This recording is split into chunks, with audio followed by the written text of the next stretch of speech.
Good afternoon, everyone. I'm going to call this meeting to order right now. I do not have a gavel in my home office, but I'm going to knock on wood that everything works today. I'm sorry that we've had to engage our public this way, but due to a significant weather event declared by Grey County, we decided late this morning that it would be much safer for all concerned to move this meeting onto the internet.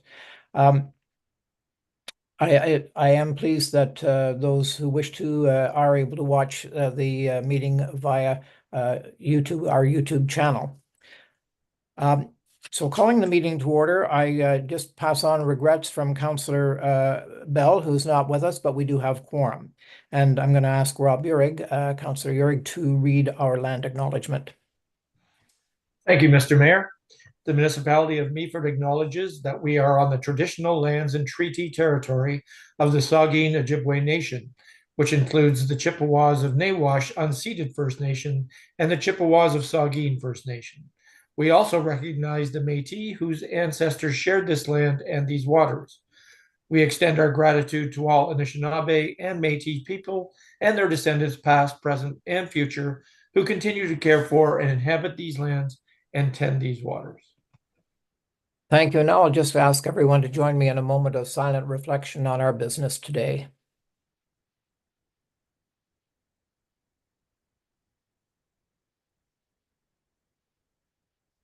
Thank you very much. Is there any disclosure of pecuniary interest? Okay, Councillor Forder, and I'm glad that you're somewhere where it's much warmer than we are. Your conflict is? Yes, I'm actually sitting in front of council chambers right now, if you can see in the image, and it's not snowing whatsoever.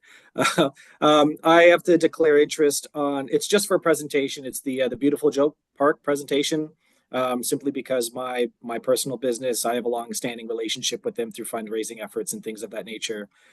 So a question that I have with regards to excusing myself, would I just turn off my camera or sit there through the presentation? I'm not exactly sure what I the think protocol is for some. we'll ask acting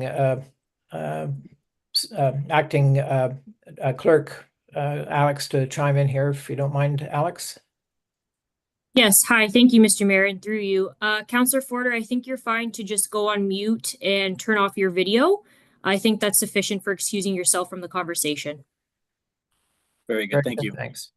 And Deputy Mayor? Thank you very much, Mayor Kentner, and good afternoon, everyone. And actually kind of the opposite. I would typically declare on 8.2D the appointment of our interim fire chief, but I have had conversation with our integrity commissioner, who has suggested that sufficient time has passed. I think, as everyone on council knows, our deputy fire chief, Rob Pilon, worked with me at Dairy Queen for 27 years. So I have always declared in discussions related to that position, but our integrity commissioner suggests that enough time has passed now that I'm fully capable of speaking to the report. So I just wanted to share that with everyone. Thank you. Thank you very much. Announcements. Are there any announcements around the horseshoe? Deputy Mayor Keaveney. And again, thank you very much, Mayor Kentner. And I have a few today, but I wanted to begin by offering that I'd like to take this opportunity to congratulate TC Energy for the recent announcement on Friday from the provincial government advancing the pre-development stage of the Ontario Pump Storage Project. I'm looking forward to this process ahead and to the necessary environmental studies, and especially for the commencement of public engagement exercises related to eventual community benefit discussions. I think we have an interesting and in many ways exciting time ahead of us. And I just wanted to suggest at this point in time that at our next meeting of council, I will bring forward a notice of motion, which will lead into language for a full motion that will be crafted to set the stage for our community benefit agreement. So again, congratulations to TC Energy. And I also wanted to mention that on the 22nd of February will be the coldest night of the year, which we could probably think should be happening today. But in any event, at 4:30 at Rotary House, this event will begin. It's a fundraising walk in support of Rotary House. It's a partnership between us and the Grey Bruce United Way, and the purpose is to provide essential support to individuals and families in Meaford facing poverty and food insecurity. So we ask that people gather at 4:30 for stretches. 5 o'clock, there will be just a few short speeches. And from 5:30 until 6:15, we walk and come back to Rotary House for hot drinks and cookies. The Regional Job Fair, this is an annual event that happens every year, is Thursday, February the 20th at the Bayshore Community Center in Owen Sound. There'll be 60 employers there, all looking to hire individuals for their businesses, and that happens between 2 and 7 at the Bayshore. And I think it would be entirely appropriate if we took time today to extend huge appreciation to our transportation staff for all that they have done, not just today, but this entire month, in trying to keep our roads and sidewalks clear. So thank you to our transportation staff. Thank you, Mr. Mayor. Thank you. Anyone else? Councillor Uhrig? Yes, thank you, Mr. Mayor. I would like to also announce, it's a little early, but I think it's just been announced. So the Meaford International Women's Day is going to be taking place on March 7th at the Meaford Hall Galleries. That'll be a little different this year. It's 1 p.m. to 5 p.m. It's going to be a panel, actually, of speakers that are going to be speaking. So $50, and it's going to be a combination sponsor of the Meaford Culture Foundation and the Meaford Hospital Foundation. So I just wanted to give an early shout out to the third annual Meaford International Women's Day that's coming soon. And I'm sure we'll hear more about that, and I'll announce it closer to the date, but it's just fresh off the press. Okay, Councillor Forder. Yes, Mr. Mayor, thank you. And through you, I just wanted to just announce that a week ago, a number of us, Councillor Uhrig, our Deputy Mayor, Councillor Bartley, we are at the Rural Ontario Municipality Association, the Roma 2025 conference at the Sheridan Centre in Toronto. And I just wanted to just let the public know, because this is something that typically the public doesn't get to see, but there was quite a number of sessions that were very relevant to the things that our municipality is dealing with. So I just wanted to mention 4 of the sessions that we collectively have all attended. Agricultural economic development, negotiating approvals for energy procurement, navigating the future of municipal waste management, and tackling water and wastewater infrastructure challenges of rural Ontario. So I just wanted to let everybody know those, while those sessions don't necessarily have the answers to all of our problems, part of the solution is learning and sharing information and trying to get there, as so many municipalities are. So just wanted to mention it was very worthwhile, very informative, and can't wait to go to the Roma 2026. Thank you. Great. And I think that Deputy Mayor Keaveney plans to give us an update on some of the particularly pertinent things, that are extremely important to us here in Meaford. We don't see Councillor Greenfield on screen here, but I know you're there. Was there anything you wanted to add at this time, Councillor Greenfield?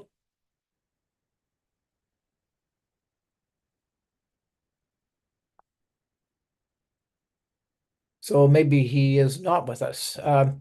Anyway, Councillor Bartley, you are ready to go. Please go ahead. No, I'm fine. Your worship, thank you for the opportunity. And I apologize for being in the dark, but it's it's snowing and blowing it like crazy here, but the lights are still on. Okay, well, please chime in, because I don't see any hand signals from you either, so on the screen. So perhaps try that. And in any event, if you feel you're being left out, just speak up. Okay, Councillor Bartley.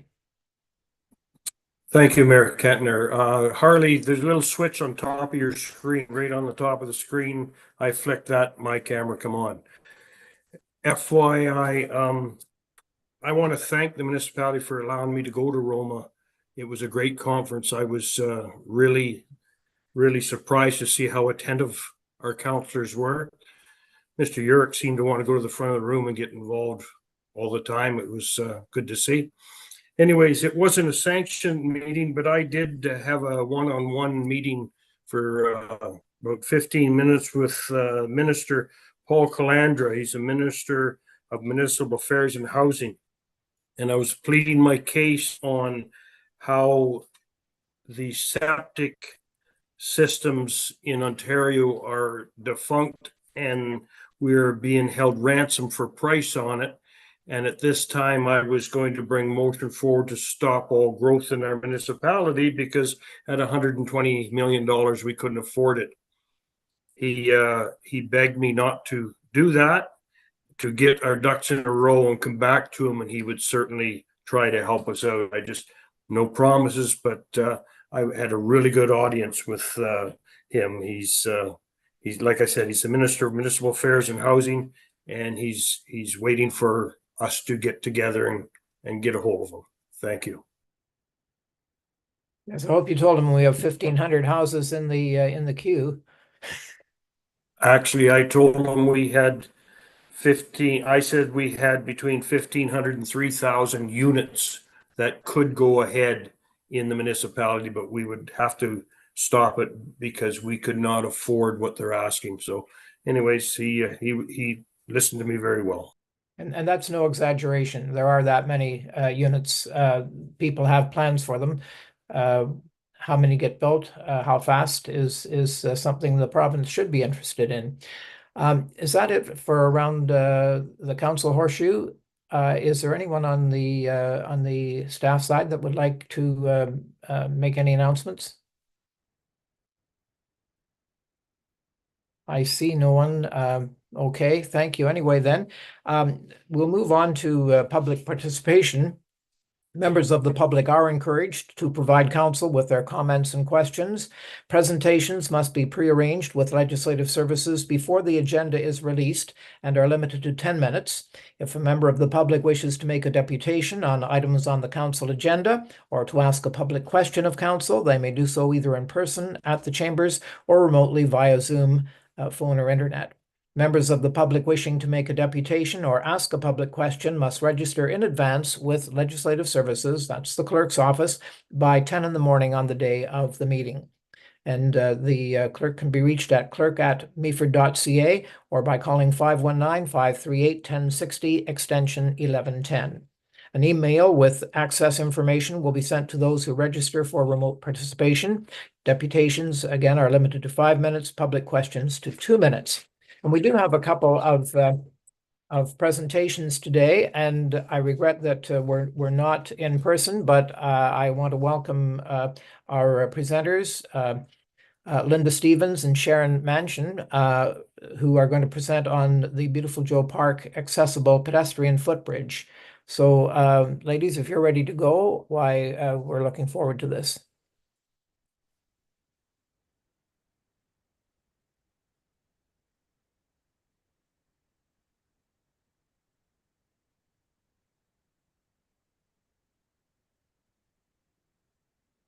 So do we have audio here for the presentation? Presentation is up currently, but Linda's microphone is unmuted, but we're not hearing her. Linda, do you want to try again to unmute there? Yeah, it seems as though Linda's microphone is not working, and I don't see Sharon in our attendee list. Okay, I wonder if would you alert us at some point? We may take a couple of recesses through the day, and I think if we can have it ready, we'll come back to it if that's all right. But what about the second presentation? That is Meaford Downtown Funding Request, Grace Morin and Viz Sarabi. They are with us. Let me just get them connected here. Thank you very much.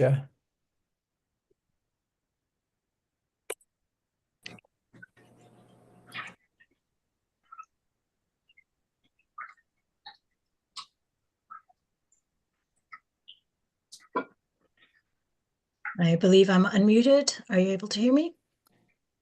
Yes, we hear you, Viz. Okay. I'm just waiting for the slideshow to be shared. I'll be right with you there. Hello, councillors. It's Grace Morin as well. Welcome aboard, ladies. Yeah, so I'm here on behalf of Meaford Downtown, and Grace is here on behalf of Meaford Downtown and The Wave, which is currently under chamber. Okay, so hi, everybody. We understand there's some funding available, and the question is whether the funding is a core funding or temporary funding. So our presentation today is a request for core funding or Apple core funding. Next slide, please.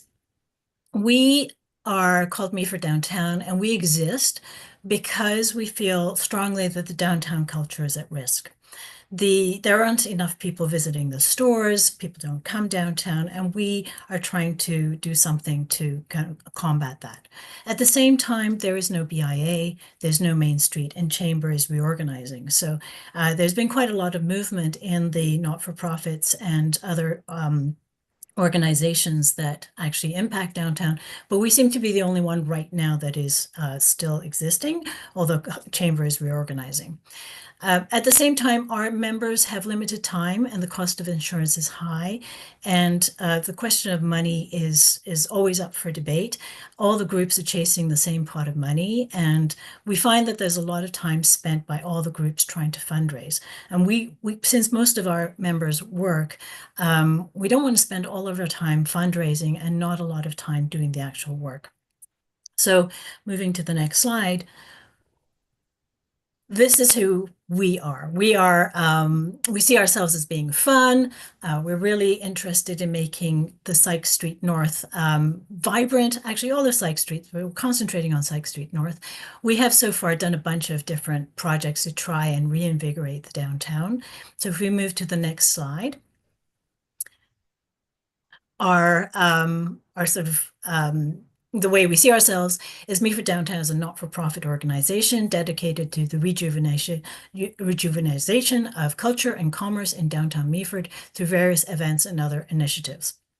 So we're made up of business owners, property owners, concerned citizens, downtown residents, and artists. So we feel like we're pretty well-rounded. We are non-competitive. We believe in collaboration. We have a strong volunteering ethic, and we believe in value for money.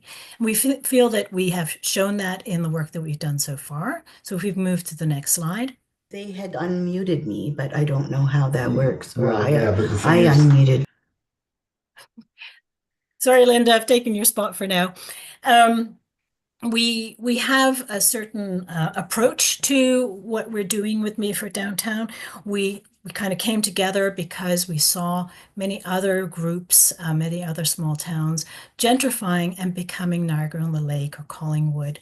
And we don't feel that that is at the core what Meaford is all about. So we'd like to maintain Meaford's authenticity, the sense of volunteerism, the involvement of community, and we don't want to lose that. So that's why we've kind of tried to stay together and try to create this, rejuvenate the downtown, but from the point of view of rejuvenating what is already here and the people who are already here. So this approach is a geotourism approach that is not about becoming more expensive and becoming a tourism destination, but rather being somewhere that people want to go because it's got a real strong sense of cohesion and community. Next slide, please. So who are we? We think we're fun. So we're a little outspoken, creative, we're silly, we're energetic. And our tagline is Meaf-mazing and Downtastic. So I think that gives you a good sense of like what we're all about and who we think we are. Next slide, please. So our members are Grace Morin, who's here. Grace does the social media and is a retailer. Tobias Selewski, who's marketing and designer. Rita Lee, who's knows about retail and business. Darlene, who's a retailer. Michael Sandblom, MBA, finances, web design and artist. And myself, a facilitator, the chair of MD and an artist. We also have a number of volunteers, Bridget, Jessica, and Sue. And we feel like together, we kind of cover all the necessary aspects of a not-for-profit. So we've got the finances and the social media and the website under wraps with some of our members, and we also see ourselves as artistic and creative. Next slide, please. Some of the initiatives that we have so far done, and I'm not saying that these are Meaford Downtown initiatives, these are things that we have done separately, but that shows the spirit of our group. Summerfest, bikes and birdhouses on the main street, community yard sale, Halloween trick-or-treat, the downtown egg hunt, the doors of Meaford, tidbits, and helicopter gallery. So we're very, very active in Meaford, and we with all of our projects, we try to engage community and do something that is at the same time creative. Next slide, please.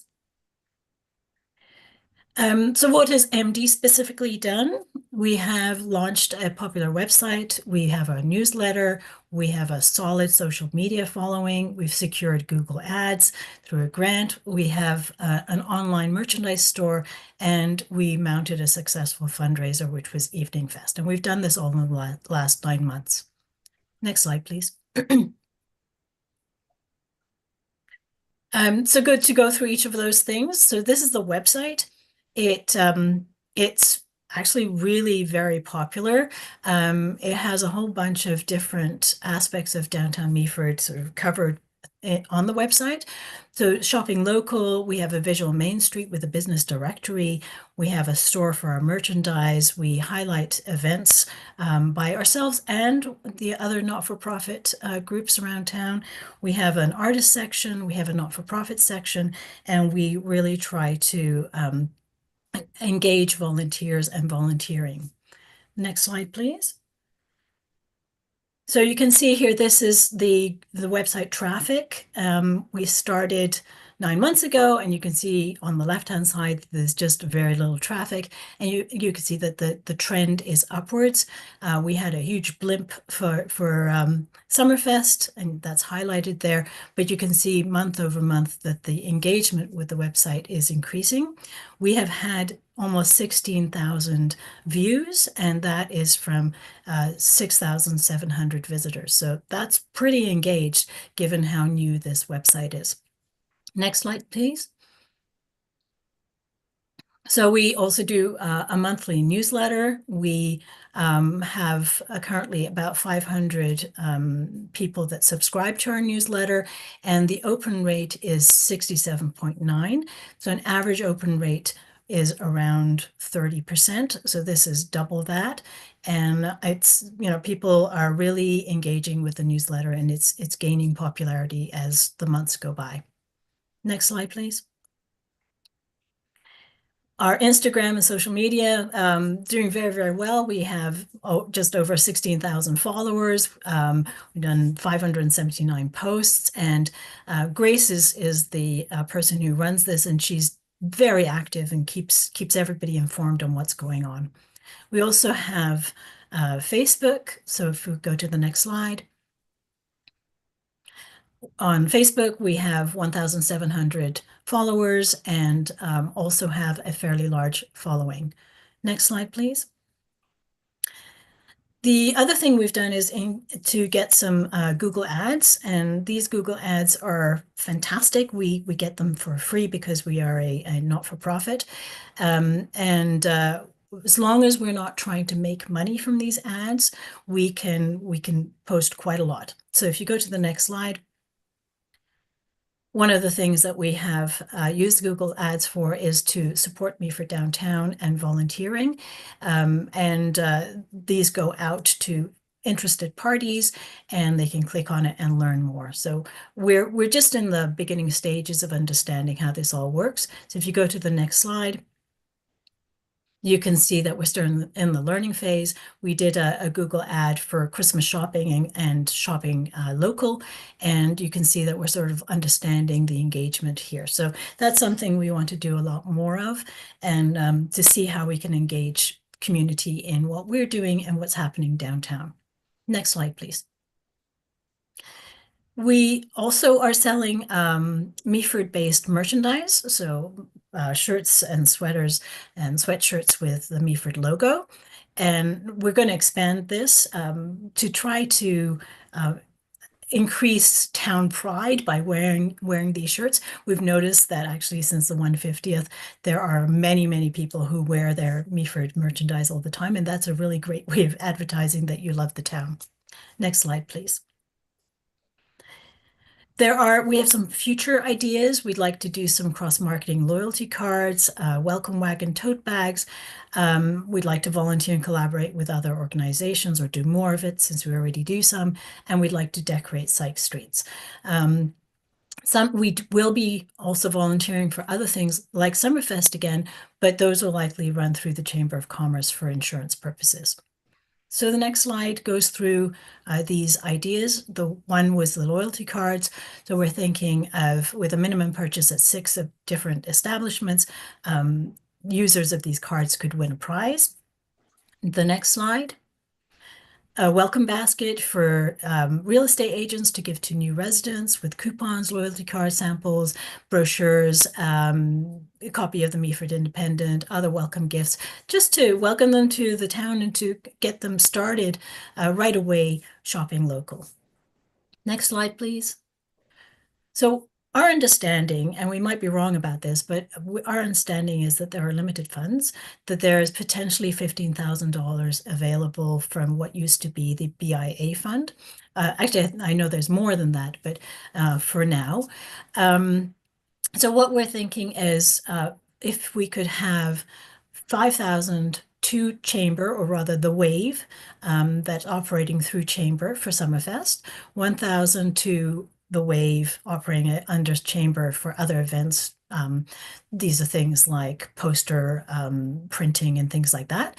And then 9,000 for Meaford Downtown for the Sykes Street revitalization. So if we could split the money this way, that I think we would get the most bang for our buck.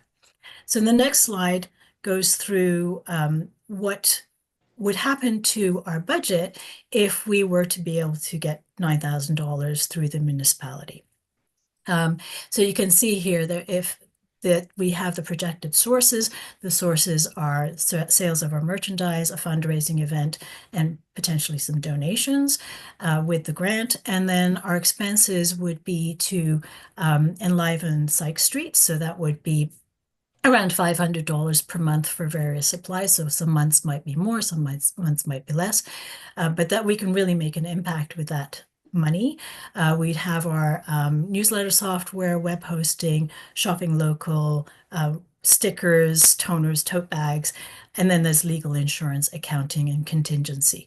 So that we felt was a reasonable ask for now because of what the municipality has in terms of budget, but also what we have in terms of time.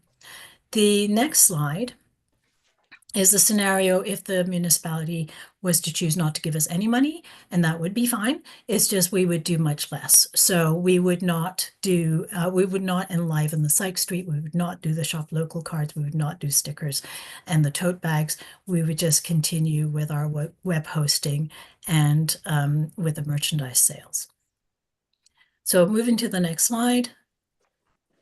We hope that you would want to support us because we think that we can really make a difference. In 1 year, we can certainly make the Main Street look more attractive. We can create partnerships with businesses, and we can really try to bring some more creativity to the downtown. And in 5 years, we're hoping that we can really drive a charming hub of creativity and opportunity downtown, where locals will want to come and take pride in their businesses and really start to create that traffic downtown. Next slide, please. Because our goal is to target not just locals, but visitors, business owners, and everyone from the neighborhood to make Meaford a draw, but not a draw that is similar to Thornbury's draw or Collingwood's draw, to have its own identity, to be uniquely different, and to really draw people because of the things that we do that are different. Next slide, please. So in sort of conclusion, we want to build community. we want to enliven Sykes Street, and we want to fund the future so that our Main Street doesn't get forgotten. Next slide, please. So thank you for giving us the opportunity to do that. We really hope that you will want to consider funding us. I just want to finish by just adding that we've had a few conversations with others, interested parties, asking us whether we'd be interested in becoming the BIA, because most of what we're doing kind of fits under that definition. We would be open to discussing it, maybe for a start in January 2026, but we need to fully understand what that means in terms of our relationship with the municipality and with you guys. So thank you very, very much.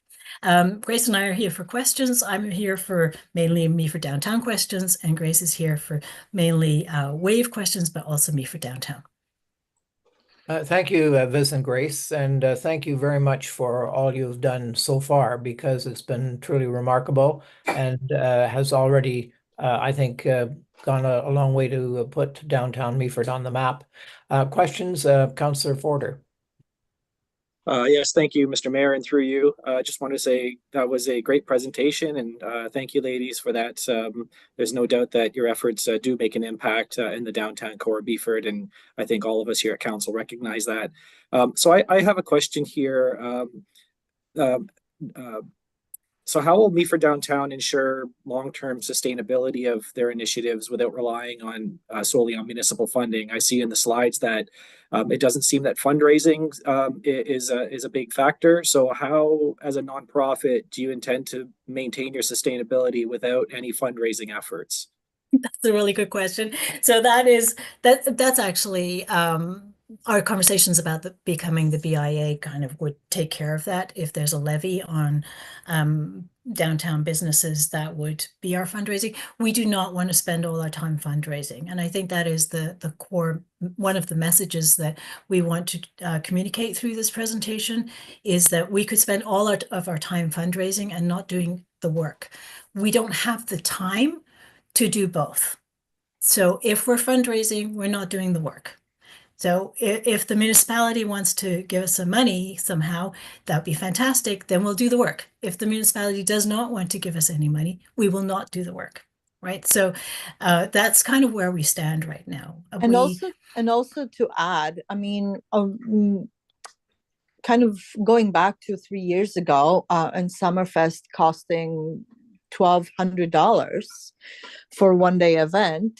I think we have shown time and time again of very inexpensively run events, and that it is possible. So we're saying basically that Meaford Downtown needs cyclical events, which would be amazing if we can draw from events that are already happening, like Christmas on the Bay and Scarecrows and Myth, and somehow inject them into the downtown core, kind of highlight them more, and maybe have sub-events that are kind of more street friendly, right? So that wouldn't take so much funding. We would prefer to kind of highlight what's already happening in town as well, but just kind of make it more Meaford Downtown friendly, I guess, because the foot traffic is really everything for the businesses right now. And this is all, what we're doing is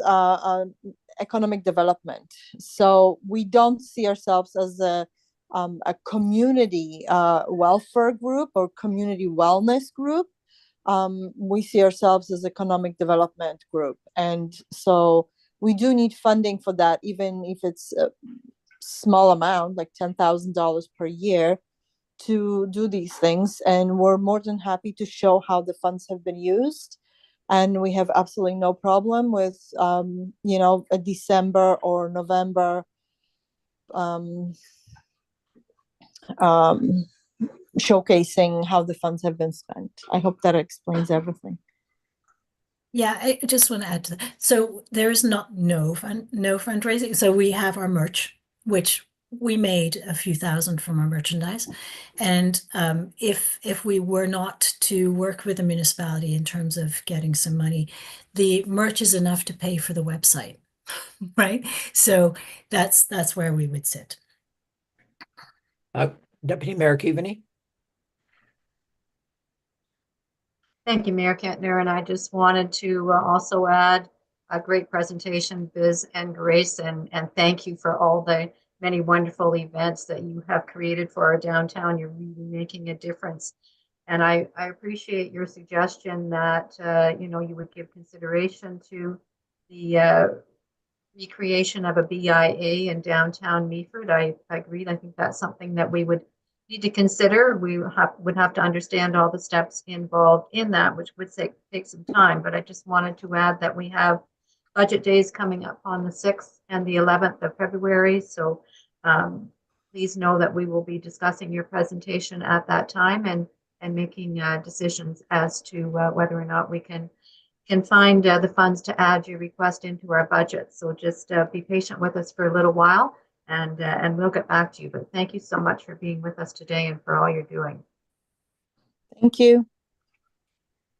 If there are no further questions, I believe Linda Stevens, I heard you. Are you ready to do your presentation? Yes, thank you. Can you hear me now? Yes, we can, Linda. Okay. You're on your own, are you? Well, everyone's in their different places apparently today. Okay. Well, look at. Please go ahead, and we'll look forward to your presentation. Okay. Now, am I to move these slides, or okay, or are you moving them? If you can, I think that's a good idea. Okay, I'm just trying to figure out how first. Okay. No, she's not. No, I will move them. Just call for next slide, please. Okay, that's perfect. Okay. Thank you very much. So I'll start over. So I'll say good afternoon, council, staff, and I assume the press is somewhere out there, and the residents of the municipality. My name is Linda Stevens, and I'm the chair of Beautiful Joe Heritage Society. I was going to, when we were in person, I was going to introduce my board. So I'll just say their names. I don't know if you can see anybody. So Sharon Manchin is the vice chair. Jim Brown is our treasurer. Dinah Shields is a director. Rosemary Henry is a director, and Megan Johnson is a director. So we're here today to help convince you to put the engineering costs for the accessible pedestrian footbridge in the 2025 budget. The bridge, as you know, as you can see in the picture, would span the Big Head River from Beautiful Joe Park and to Legion Park, or at least that's what it's known as Legion Park.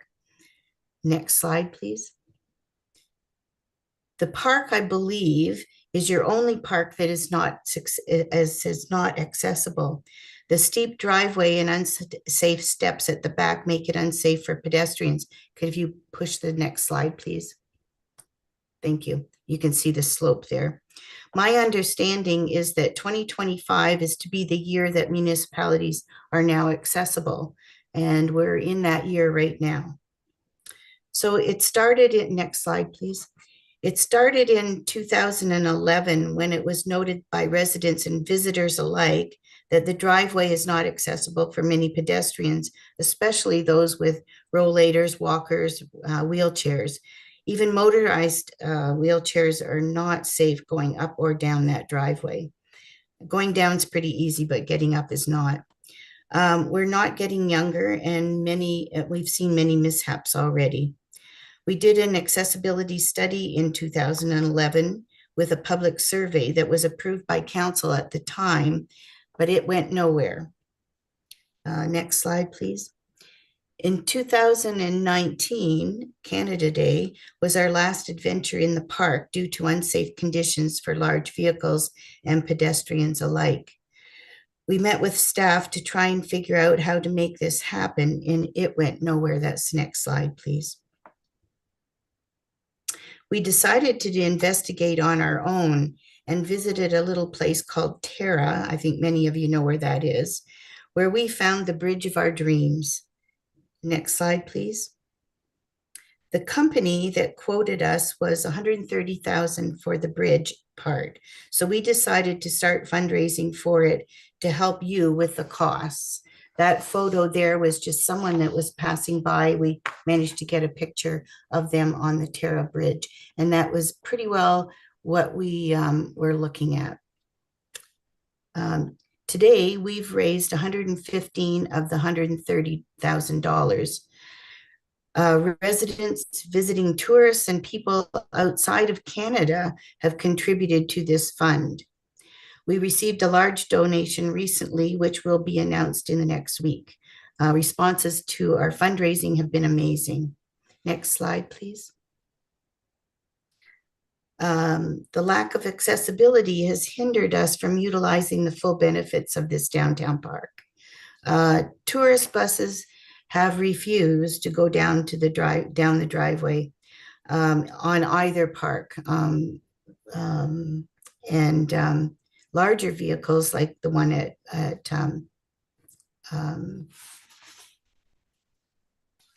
Canada Day. Those vehicles they bottom out at the top of the hill, and unfortunately, on top of that, when you do get to the top, even in a vehicle, it's very difficult to make a turn because you can't see. The sight lines are pretty bad, and that's a shame. Next slide, please. Our fundraising challenge has been because of the fact that we don't own the park. Municipal grants have proved to be ineffective because the municipality has other priorities that do not include Beautiful Joe Park. Our request is little compared to the budget that it has fallen off for the last 14 years. That's a long time that we've been waiting for this bridge. Everyone is aging, and soon the board will not be able to access the park without a car. Next slide, please. I understand that the requirement for the municipalities to have their facilities accessible is this year, and we are here now in 2025, and we ask that you help us move this along so that we can have a physical bridge next year. Next slide. Did you know that we have Beautiful Joe Heritage Society has a contract with you, and that we are stewards of the park? Did you also know that the municipality owns the North American trademark of Beautiful Joe as well as the logo? Also, you know this part, our history of Joe goes back 130 of the 150 years of the town of Meaford. Next slide, please. So the bottom line is the park is not accessible for all. An accessible pedestrian footbridge would solve that problem and make you compliant. We do not have the ability to make this happen ourselves. You do, since we don't own the land. The longer we wait, the more the price goes up. In 2011, the cost was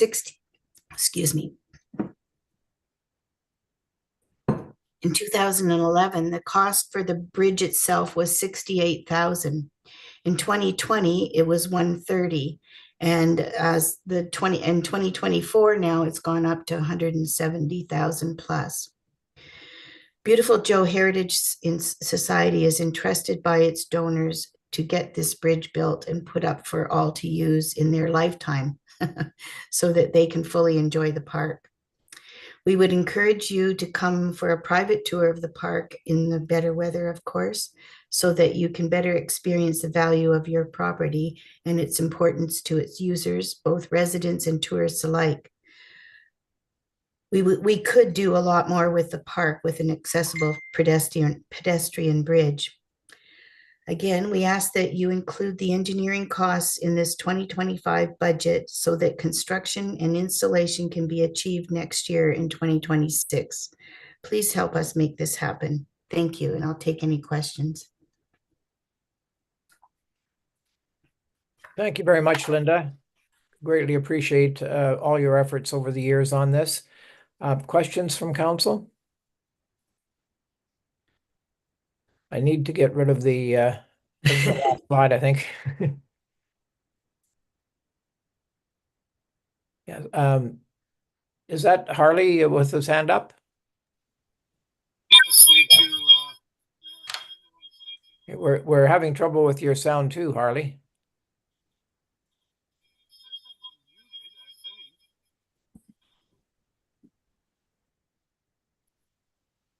Is that any better? Can our technician jump in here and see what our issue is? It's on his end. There's nothing I can do about it. Okay, thank you. Harley, see if you can get your microphone fixed so we can at least hear what you have to say, and I'll move on to Rob, Councillor Urick here, and come back to you. Thank you, Mr. Mayor. I just wanted to say thank you, Linda and Sharon, for your presentation. I am very sympathetic and in favor of making sure that this bridge happens in some capacity. I'll echo what the Deputy Mayor said about the last presentation. We are coming into budget and we will have to look at these things obviously quite carefully, but I believe that your organization has shown excellent faith in being a really positive partner and raising as much money as you have.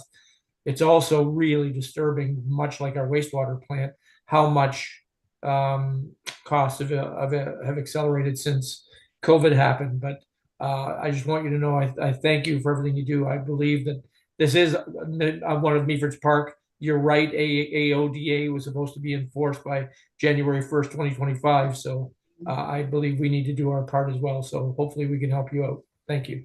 Thank you. Councillor Greenfield, I'm sorry, do you want to try again to get a connection, or? I don't think this is any better. We can at least hear you. Oh, okay. That is good. Yeah. First of all, thanks to Linda and to Sharon and the volunteers for putting together the presentation. Much appreciated. It's a great story. Beautiful Joe is a beautiful piece of property, and I can't help but thinking back in the back 151 years ago when the town of Meaford was first incorporated. We had a bridge across the river from the north side to the south side. And of course, it was lost in the flood in 1912, which is unfortunate, and there hasn't been one since. So I think it's high time that there was a new bridge. Being chair of the accessibility committee, this subject comes up, maybe not every one of our meetings, but every other one of the problems getting in and out of beautiful Joe Park. Linda, the engineering fees, do you have any idea what cost that might be? Do you have any estimates? I have no idea about the engineering costs, no. I know that you have in the past used engineers to see if you could do the switchback on the driveway, and I don't know what that cost. That was done several times, and each time the engineers said, no, that wouldn't work. So I don't know what the cost would be. I would imagine that your staff would be able to figure that out pretty quickly. The bonus with getting an engineer's a quote is then you would know exactly where you want to put everything. We only have estimated numbers for the size of the bridge, not the width, but the length, because I think I had staff one time measure and say that they thought it was 105 feet, and we have requested the cost for 130 feet because we just didn't know how far over it wanted to go, and exactly where their location would be that the engineers would determine. So no, I don't have any idea what the engineering cost would be. You would have access to engineers. I don't. Thank you for that, and I think your guesstimate of 130 feet is likely more accurate. Thank you. Thank you. Councillor Bartley. Thank you, Mayor Kentner, and thank you, Linda, for your presentation. We're all on your side. We just got to come up with some money. I hesitate getting engineers involved because that could eat up $10,000, $20,000 right off the bat, which would probably put one footing in. I have reached out to Tim Lee from Northern Mat. He would like to he would like to do a quote on the embutments, same as what he did on the twin bridges. So I would like to have staff reach out and get that quote because he does his own engineering. I can do that now, or should this be brought up with a notice of motion later on in the meeting? Could the clerk please tell me which way to go? Can I make a comment? Sure. Is that right? Is that all right? Okay. I think that would be terrific if he does his own engineering, and maybe he would, if he's interested and the price is right, and maybe he would also install the bridge when the time comes. Just a thought. That's what he does for 11. He told me he would like to have a crack at it. Yeah, and I sent you these specs from Algonquin Bridge. And Yes, you thank you. received those today. And Rob, you got it too. I sent it to you by mistake. Okay, so you have the dimensions anyway, and our the picture you saw of the bridge in Tara is exactly what we were looking at. It's an old looking bridge. It's a metal bridge that is weathered, pre-weathered, and it's all low to no maintenance. And that's what we wanted, something that no one had to do any work for. Can I ask Clerk Alex if you had a response for Councillor Bartley? Yes, thank you, Mr. Mayor. Through you, Councillor Bartley, if you wanted to bring notice for your motion later in the meeting, I think that would be most appropriate. Thank you.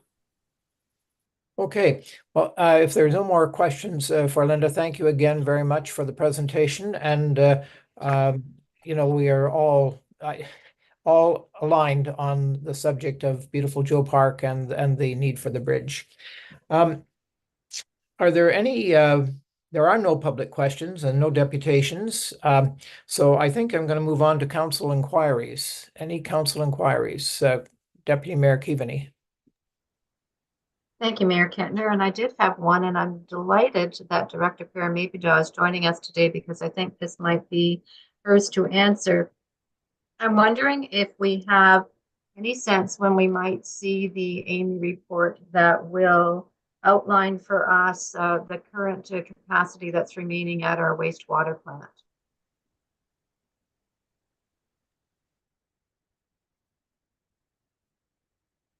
Hello, everyone. I'm going to leave this to Jessica, who I'm assuming is on the line. I'm really only here to speak to the asset management plan as I'm not actually fully back at work yet, but I feel like she is the one who might be able to better provide you with an answer.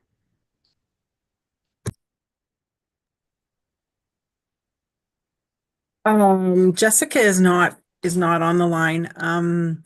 I do know we are working on the capacity report and hopefully we can get that to you shortly. I would have to probably look to Denise, and I know she's not on the line at this time, but we should be able to get back to you. That would be greatly appreciated, Val. Thank you. Any other councillor questions? Okay, then we can move on to our items for consideration. There's nothing on our consent agenda today. So right now I'm going to bring you a recommendation under items for consideration. Be it resolved that bylaw 2025-02, being a fees and charges bylaw, be taken as read a first, second, and third time and finally passed. Can I have a mover and seconder for that? Moved by Councillor Forder and seconded by Councillor Uhrig. Discussion on this?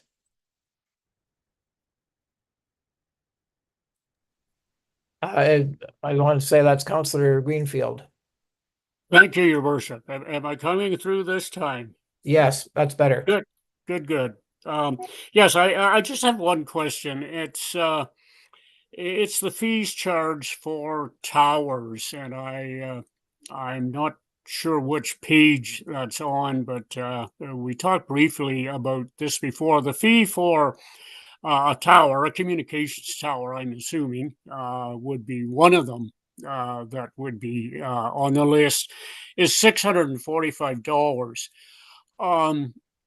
I wonder if to me that doesn't seem like a huge sum of money.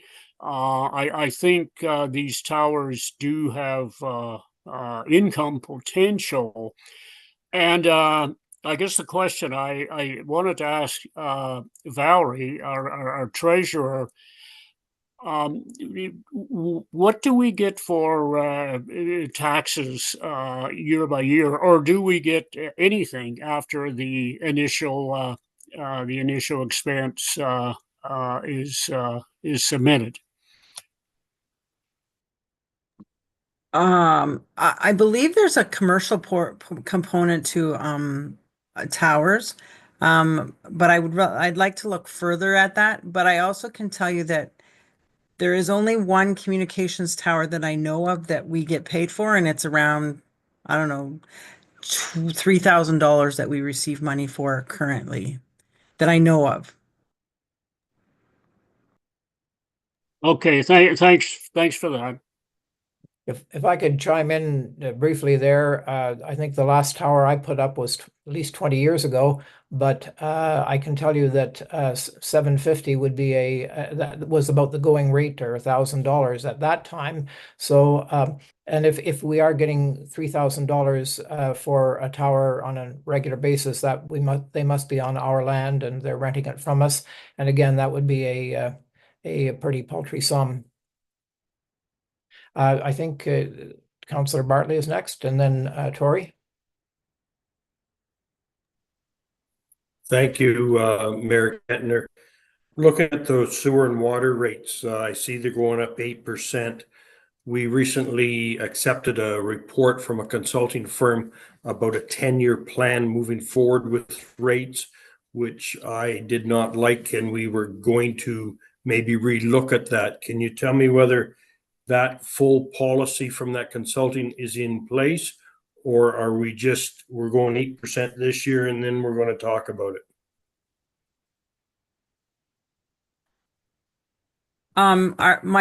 Our thought was that we continue on with how we've been doing it in the past. It was too quick to try and turn it around for January of 2025.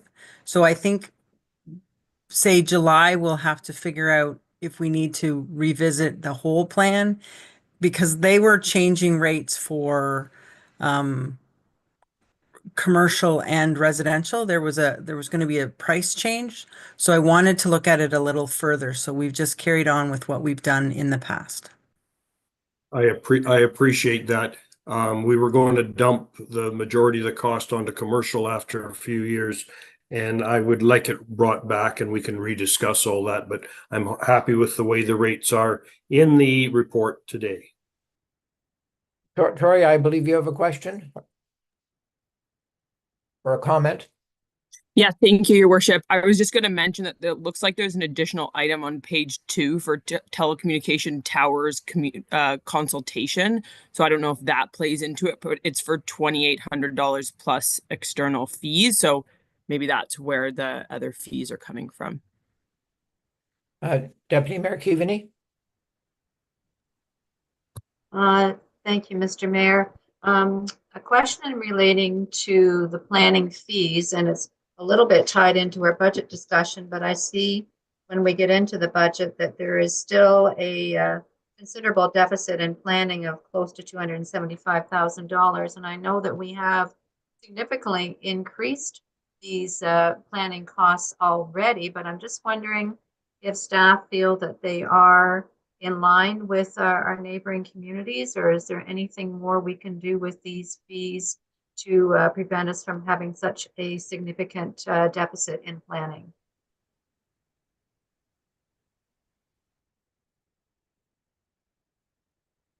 Oh, sorry, Denise, please go ahead.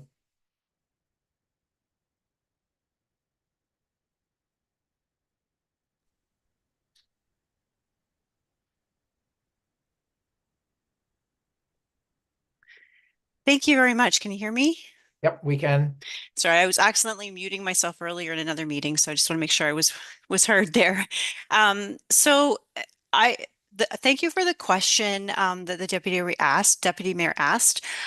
So I think the way that I would look at it is that our fees are fairly high. They're not certainly not the most expensive I've ever seen, but they're not low fees.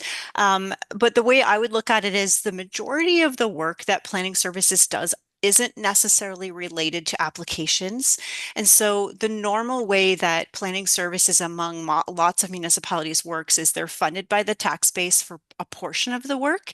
And for the work that they do on planning applications, it's intended that the planning application fees would pay for that cost of the development review time. So things that we do that aren't currently funded by fees would be things like heritage review of permits or heritage committee time, helping people at the counter that don't actually have applications in and never do. They just have inquiries, other inquiries that come in, and helping other departments with planning matters.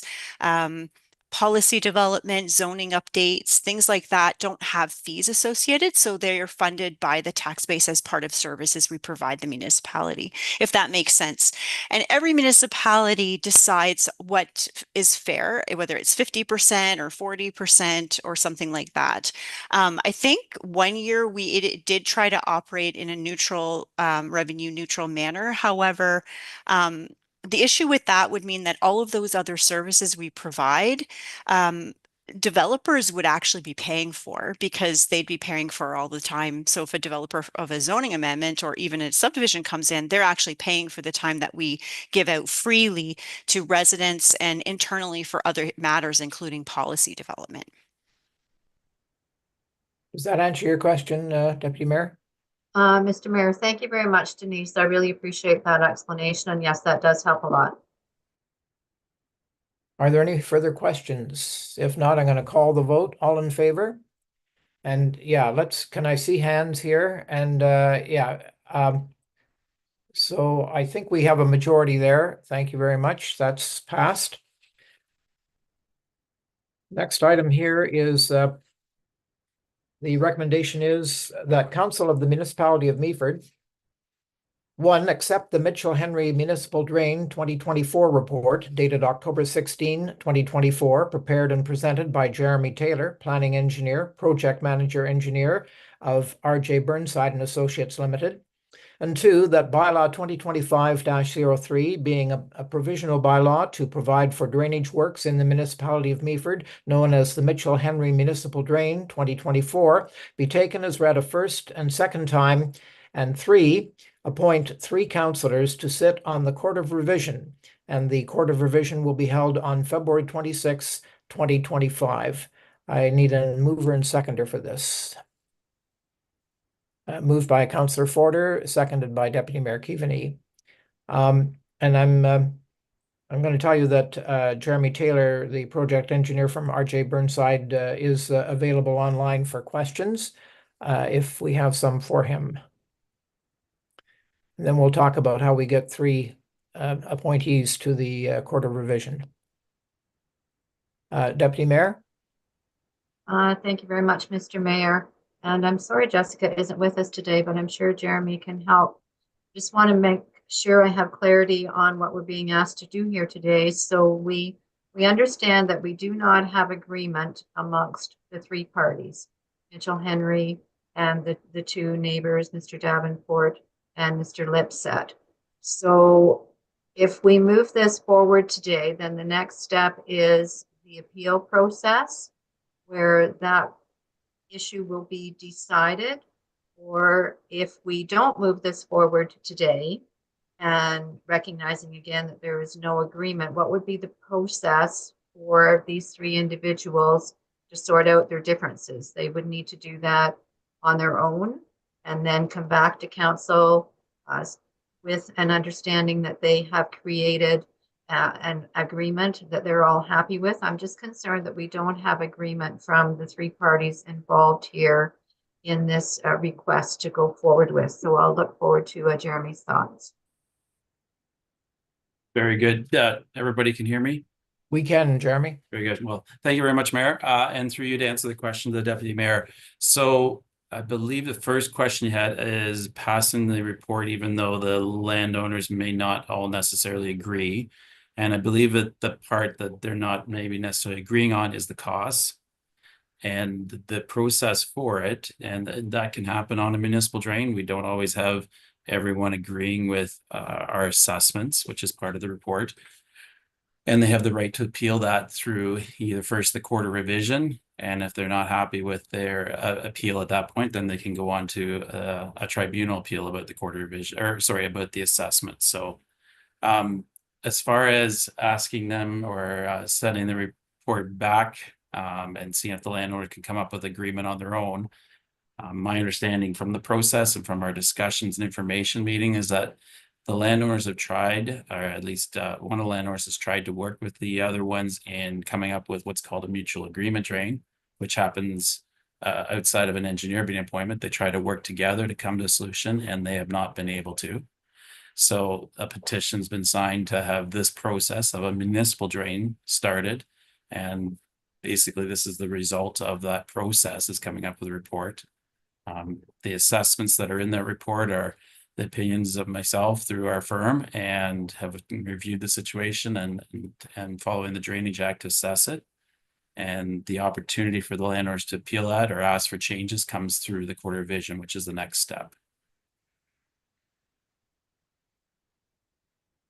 I think that we really need to focus on the fact that it will be up to the court of revision to determine whether the assessment is fair or not. And I want to stress that when we look for three people to sit on this court of revision, that your responsibility is entirely like you are not wearing your council hat when you're doing that. You're wearing a special cap as part of a tribunal. So, and I will be looking for 3 members of council to volunteer for this. Any further questions? Tori, I see you popped on there. Did you have something you wanted to add to this?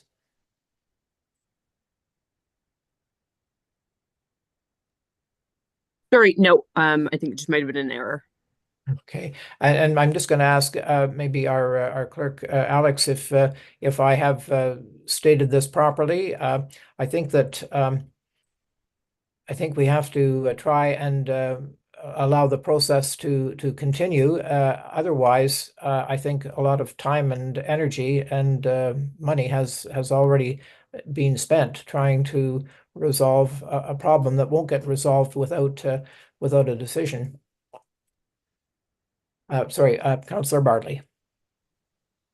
Thank you, Mayor Kentner. And my point of view on this might not let me be on the 3 panel.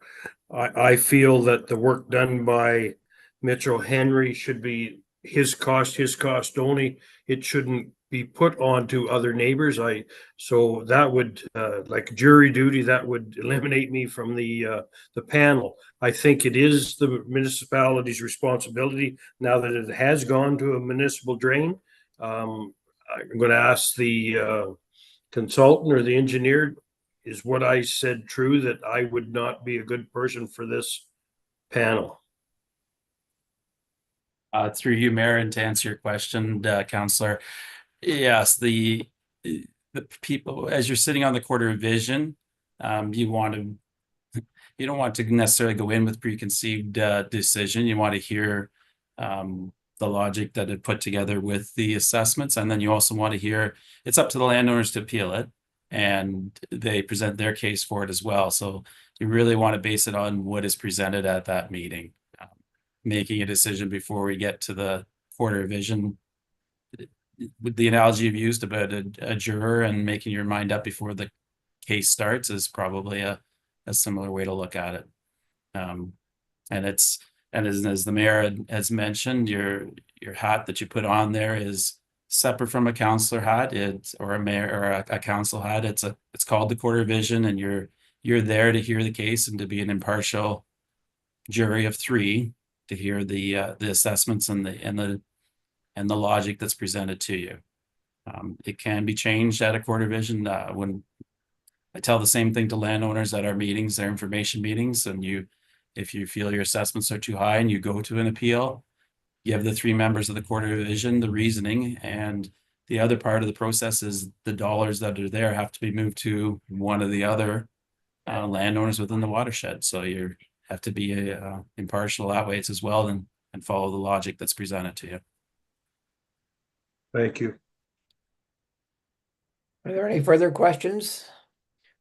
I'm feeling that one of the people I hoped would come forward here was Councillor Bell, because he lives in the area and I'm sure has a good appreciation of the drainage issues, in his backyard. And I'm sorry that he's not available to volunteer here. Can I see if I have any volunteers? Oh, Councillor Urick, go ahead. Oh, thank you, Mayor Kentner. And just so you're aware, Councillor Greenfield has his hand up as well. Oh, I'm sorry. Yeah, that's okay. I just wanted to say as well, though, I kind of agree with Councillor Bartley. I asked as chair of Grey Sauble, I asked CAO Lantier and staff about this as well, because I'm not sure I was clear about the equitability of it, but they basically echoed what the engineer's saying, is that it's basically the system that they've presented is accurate. So it comes down to, yeah, what is fair to all, but it sounds like all procedures are being done as they should be. Councillor Greenfield? Thank you, Your Worship. Yes. We're not picking you up the way we did the last time. Do you want to try again here? Okay, is that? We're getting a lot of feedback, which tells me maybe that you have your speaker volume up too high, maybe? Okay, well, I can turn it down. Just a sec. Is that any better? It's not great, but I think we can get your point. We'll bear with it. Okay. Yeah. First of all, this is, if not the first, one of the very first Municipal Drain Act issues our council has had to deal with. So we don't have a lot of past local reference to refer to. But it seems to me, I always thought that when something like this was initiated, it was to be for the benefit of all involved, primarily perhaps one person, but benefit for all involved. And from what I'm hearing, there's some disagreement about that. So I guess I'm finding it very difficult to vote in favor of this. If I could ask Mr. Taylor, if council does vote in favor of the recommendation, and one of the property owners chooses to appeal, that's when it goes to a local three members of council. Did I get that correct? Through you, Mayor, to answer that question, no. The process is the provisional passing of the bylaw now for the report, and then any landowner that feels that they are not assessed or they're assessed too high, then they can make an appeal at that point to the Court of Revision. Yes, I want to stress too, I was schooled on this. This is just a provisional bylaw we're passing. It's not the final bylaw. Correct, Your Worship. It is the initial process, and it allows for appeals to still occur. And by passing the bylaw today, it does not mean that the Court of Revision cannot change the assessments. They have the full power to do whatever appeals come before them to hear and to make changes to the assessments as they see fit with the evidence and appeals that are presented. Are there any other questions or comments from Deputy Mayor? Thank you, Mr. Mayor, and I'm sorry, Jeremy, one more time. And if we do not advance this today, then what happens? So if you don't advance it today, the process under the Drainage Act, you have a petitioner, a landowner that signed a petition and requested a municipal drain. They can take an appeal through the Drainage Act of that decision. So there is a landowner in this watershed that is looking for an outlet for his land, is trying to go through the process of obtaining that. The appeals that, or the discussion that's occurred seems to come from the costs of the assessments, not necessarily the solution that's being presented. So our recommendation obviously is the report's been presented to move it through the provisional bylaw and then let the Court of Revision appeals take the process that it should.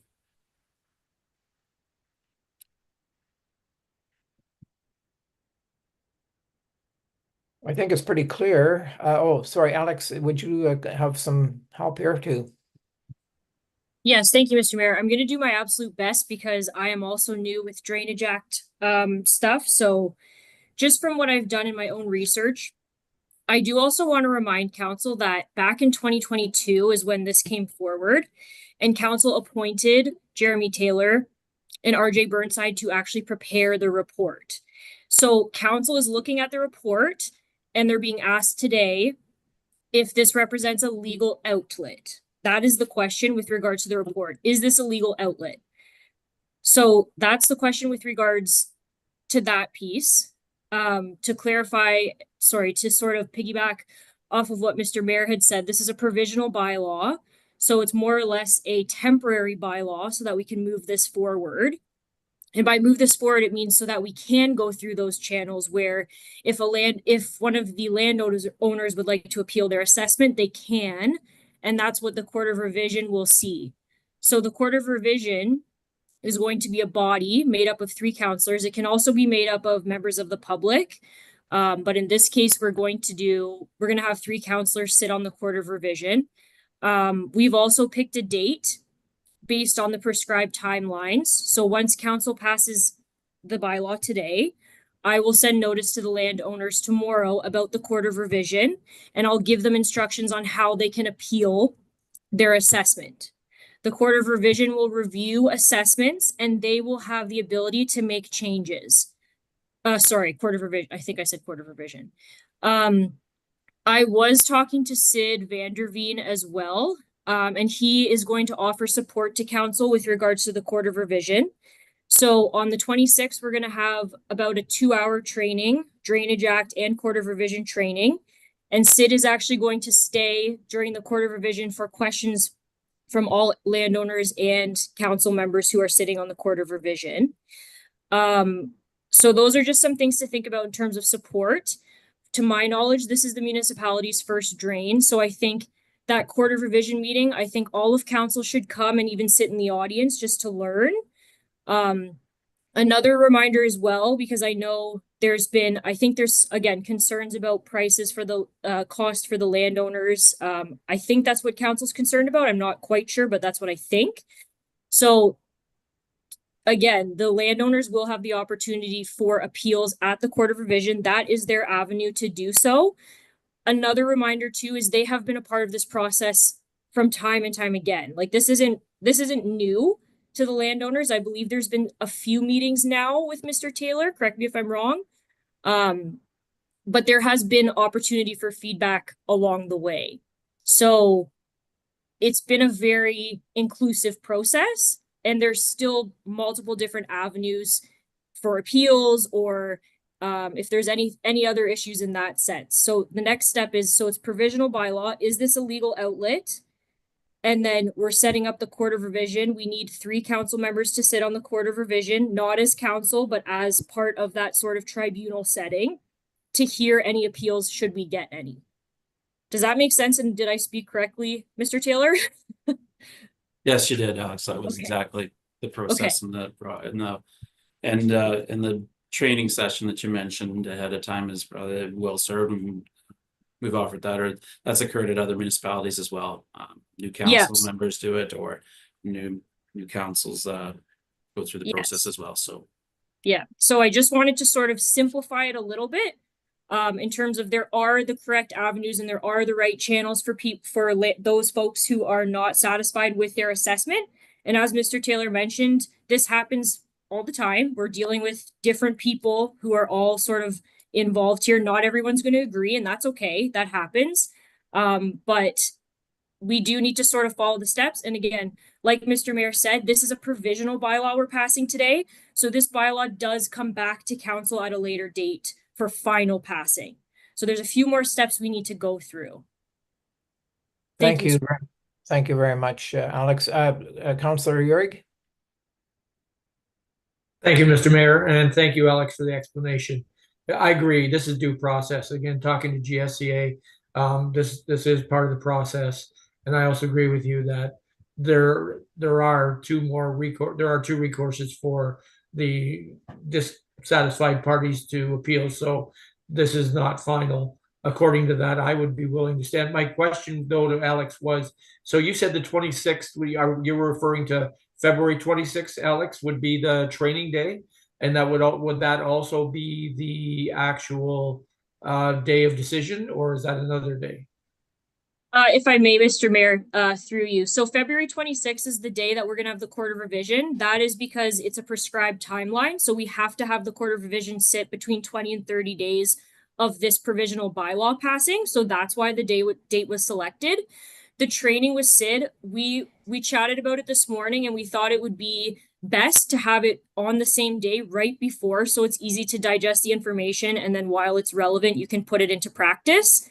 In terms of, sorry, what was the second part of your question about the appeal? No, well, you've kind of answered whether it was the same day or not. I just want to say training and appeal, were they the same day? Yeah. So you will hear, the Court of Revision will hear appeals that day as well. So that's how that will work. Thank you very much, Alex.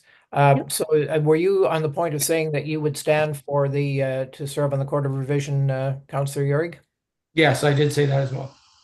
Could I have perhaps interest from others? And as it turns out, we'll all be there anyway. So I'm looking for volunteers here. I'd be glad to be involved, Your Worship. Thank you, Harley. That's just great. And Deputy Mayor Keaveney, are you also volunteering? Yes, Mr. Mayor, I am.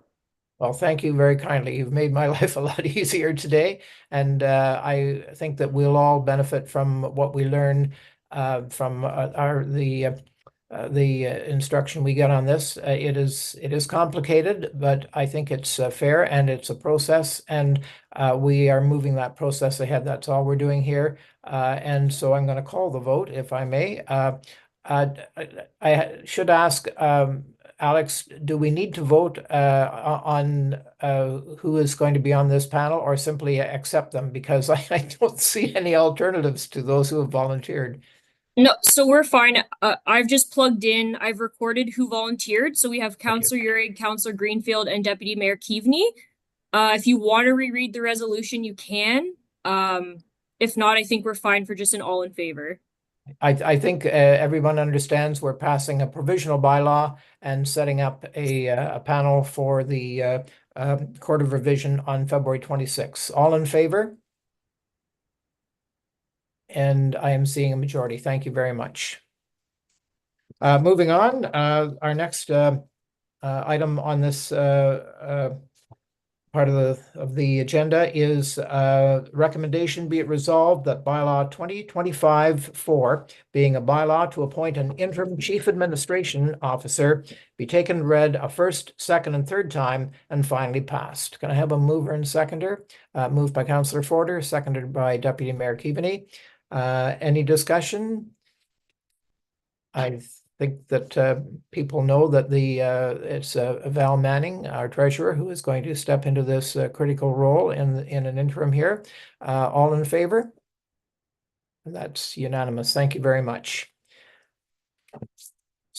The next thing is A bylaw to appoint an interim fire chief. The recommendation is, be it resolved that bylaw 2025-5, being a bylaw to appoint an interim fire chief, be taken as read a first, second, and third time and finally passed. A mover and seconder for that. Councillor Bartley and Councillor Greenfield. Thank you. Any discussion? Yes. This is Sarah Mahan, our HR director. Sarah? Thank you. Through you, Mayor Kentner. I just wanted to take this opportunity just to thank Chief Allen. He has been an absolute integral part of the team, and he's always led with professionalism and his expertise and an unwavering commitment to the safety of our residents. And his efforts have made a lasting impact on our municipality. And I know that his legacy will be felt for years to come. I just wanted to take that moment, but very excited to be able to say that we are going to appoint potentially Rob Pilon. Thank you. Any further comments? If not, Councillor Greenfield.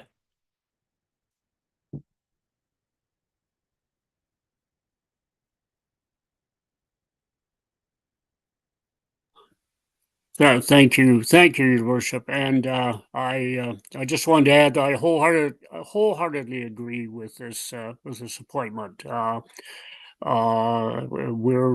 We're in very safe hands, and we'll move forward with this appointment. Thank you very much. And seeing no more hands, all in favor? And that is carried. Thank you.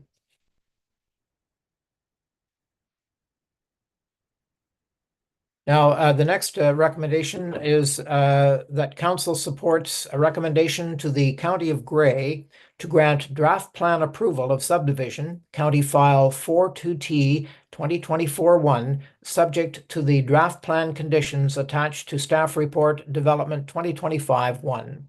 A mover and seconder for that? Councillor Bartley and Councillor Forder.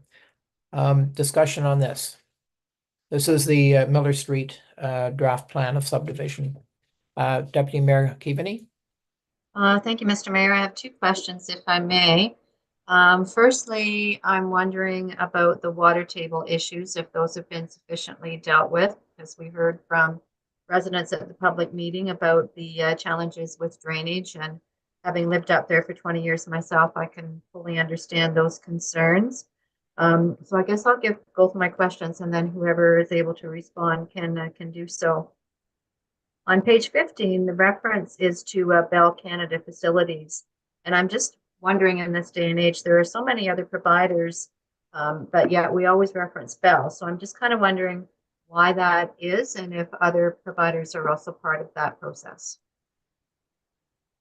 Okay, who's going to take on those questions here?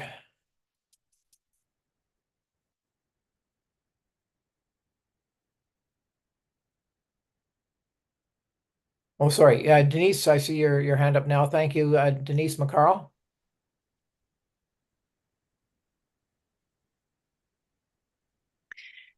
Thank you, Your Worship. So the first question was about the water table issues. So we're satisfied that they're resolved to this point. The technical design has not been completed, so they're just at the concept stage still at this point, and we think the draft plan conditions would help resolve any of those in the future when they get to that technical design stage.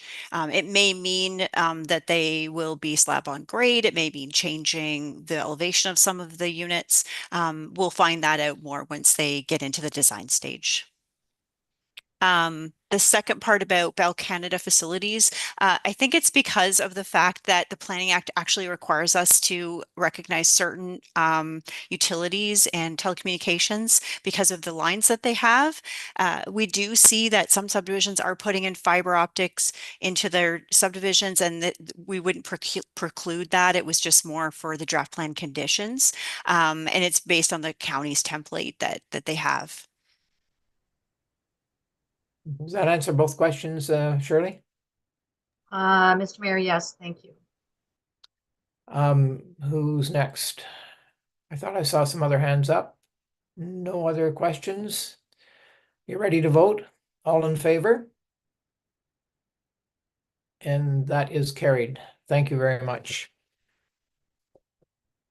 Now I need a mover and seconder to move into committee of the whole. Councillor Yurig and Councillor Bartley. The recommendation is that be it resolved that Council of the Municipality of Meaford hereby goes into committee of the whole at, I want to say 3:30 p.m.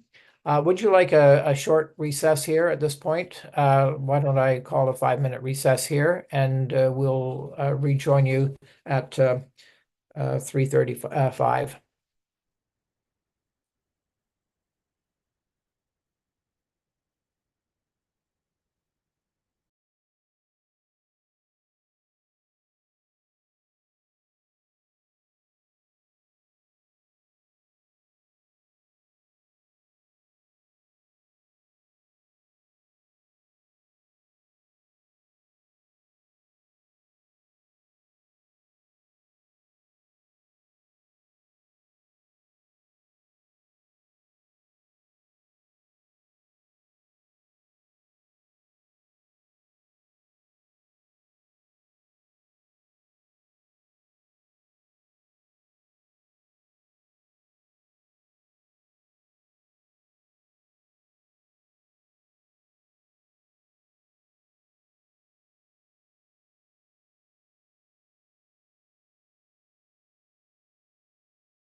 Mayor Kantner? Yes, Councillor Field. Yeah, Mayor Ross, I'm going to have to leave about 4:30 in about an hour. I have a lane to clear so my wife can get home tonight. So Sure. I'm gonna have to go leave the meeting about 4:30. I can come back if you're Yes, and still on. we will be in a closed session at the conclusion of this meeting. And I'm Yes, assuming that you yes. have the coordinates to get in for that. Yeah, okay. I'll have to see what I can do concerning the closed session. Okay. Anyway, I just wanted to advise you if I disappear in about an hour, I do have a good reason. And are we are streaming, are we not? Yes, we are streaming right now. Thank you. Okay, well, I think I'll call us back to order, and I think we are in committee of the whole, if I'm not mistaken. So the first item is a recommendation that committee of the whole receive report finance 2025 to the 2025 draft budget version 2 for information purposes. So I'll ask for a mover and seconder for that. Moved by Councillor Forder and seconded by Councillor Bartley. And here it is, and I'm not sure who is going to, I think Treasurer, Director of Financial Services, and now our acting CAO, Valerie Manning, will present this version of the budget. Valerie, it's all yours. Hi, can you hear me? We can. Okay. So what I'm going to start with is I'm going to just provide you with a high-level overview of my slides. First of all, I wanted to thank our directors and managers for their hard work to get this version 2 tabled today. We have tried to create a budget to be collaborative effort between staff and council, and we are looking forward to having an open discussion about municipalities' needs during the public days at the 1st of February. Please interrupt me if you have any questions. What we've done is we've kept the budgeting framework from the past, and we've tried to mitigate costs where possible. Managers and directors, we've worked together to find areas where we thought we could adjust. Oh, sorry. If you could go to the next slide, please. Budget increase, and the next slide, please. I just want to highlight that there are 2 types of increases or of growth. The one type is we anticipate growth based on the past. So, for example, in our slides, in our budget, we've projected supplemental bills to be around 350. Actually, it's actually 310 in our budget. We've typed that, and our estimated growth for 2024, which is the actual growth that we have, is about 352,000. Next slide, please. So in our budget book, we've included capital in the operating, and it's the form of contributions to reserves. So you'll see in areas where if we've budgeted a capital project, it'll show as a contribution to reserves. For example, in the museum, if we've projected a museum project, say 5,000 it would show up as a 5,000 operating cost. So that increase would show in the museum of this year as an operating increase, but it's actually a capital cost. It's important to note because capital comparisons won't always be the same.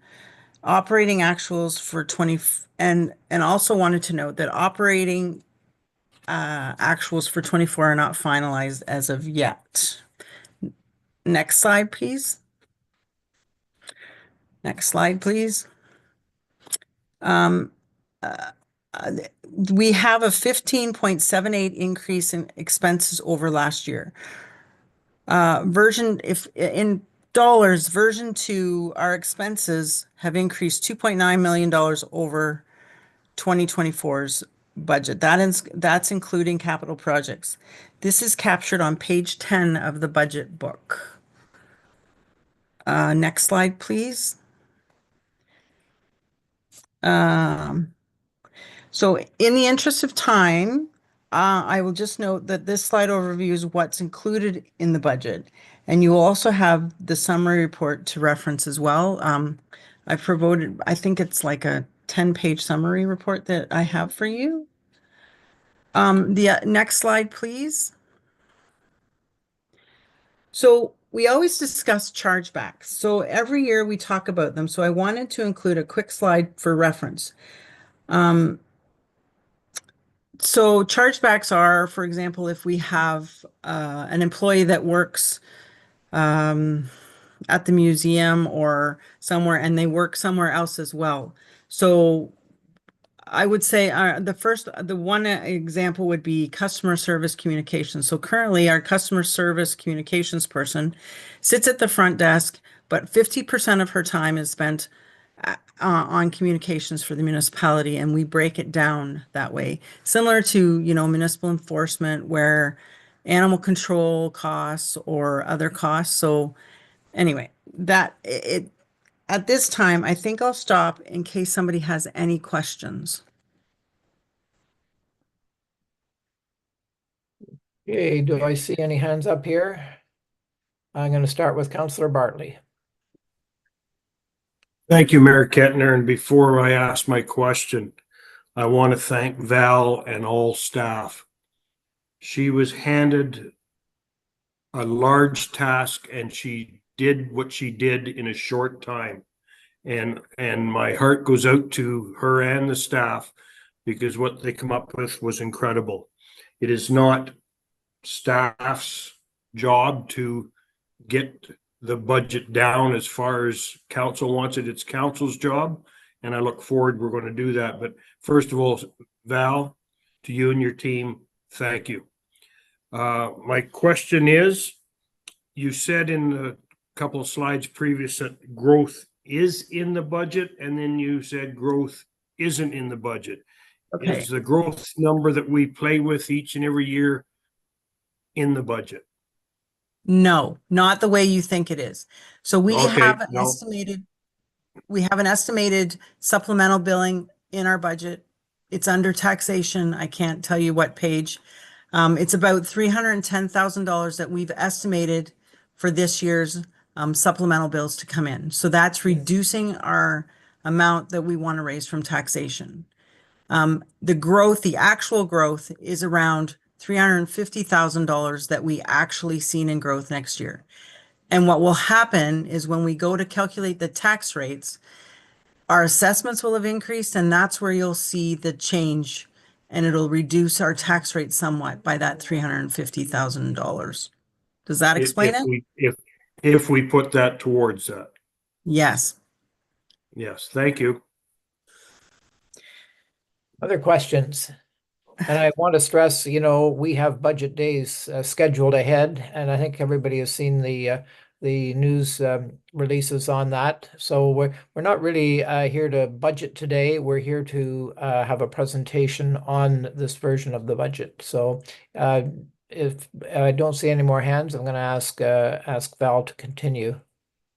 I'll also take this time to express that we really want public involved in the budget process, and we want public to have as many questions as they have, and we're more than willing to answer them. So if we could go to the next slide, please. Through our process, we've kind of identified there's a few areas in our budget book where, because it's being generated directly, we didn't catch this. So there is some work that we need to do on this. And I can just bring you to the first one. So if you were to look at community services, for example, it says it's going up 12.8%. So 12.8%, to explain it, is 12.8% is the increase in cost dollars over last year's, not the tax levy. So tax levy would be, 3.5% is what community services is going up. On the other thing is I would, like, even for example, financial services is only going up $13,000 in costs, not in levy. And the 0.67 isn't a tax rate. It's over actual expenses. But we'll discuss that further during budget days as well. Next slide, please. Again, I would encourage you to, the expense is the levy, the bottom levy is our tax dollars has gone up 15.878%. So it's a cost over last year's. It's not the tax levy. Next slide, please. These are just breakdowns of what we have right now, and they will change subject to what we decide at the end of the day, what our budget's going to be. Next slide, please. Much same, it's just a pie chart. Next slide, please. This is just telling you currently what our capital projects are, how they're being funded currently, and this is open for discussion, and we hope to do that discussion on February 6th. Next slide, please. So we've estimated that a 1% change in our total levy is equivalent to approximately 179,000. So currently our total cost levy dollars is 15.78. We have a weighted assessment of 38,198,600. And then if we were to look at all of that, we look at a projected tax rate increase. That's a blended increase. Currently is at about 9.46. So if you were looking at it on an assessed house of 600,000, it's approximately $70 per month that our taxes would increase. Next slide, please. We want to discuss, and this is for budget days, we want to look at all of our strategies and how we can come up with different options of how we can get our tax rates down. So I think, like I said, we want open discussion, and we want an open discussion on how we get a better money for our community and lower our tax rate. Next slide, please. Next step. So what we're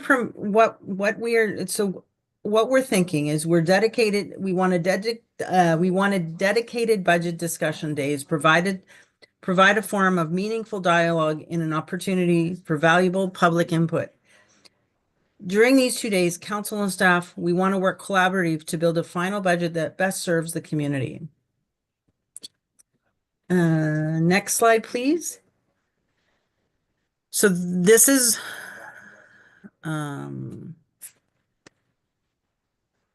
next slide, please. Now, oh, sorry. We really want to impress upon the community that all budget days are open, and we want the public feedback. If anyone has questions, please contact us. This is what we want. We want to hear from you. And any further questions? Deputy Mayor?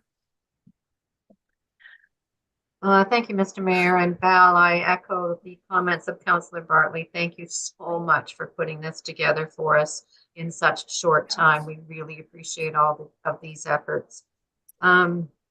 Just a couple of questions. On the page that talks about for a $600,000 assessment, it's a $70 a month increase. What is the average assessed price of a home in Meaford right now? I would think it's around, I would think it's around 400,000, I would think, but realizing that we're still at old assessments, right? Like our assessment values are still at a 2016 value. So I think it's easier or better just to assume that on a $600,000 house, it's about, I don't have it in front of me because I'm not sitting at my desk. For a house like that, or for a $600,000 house, it's like $800 a year, I think is what our increase is going to be.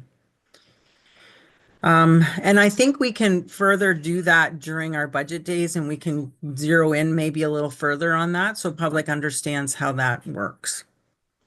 And that would be appreciated, Val, because I think a lot of people look at it in that way as, you know, what's the additional cost per month?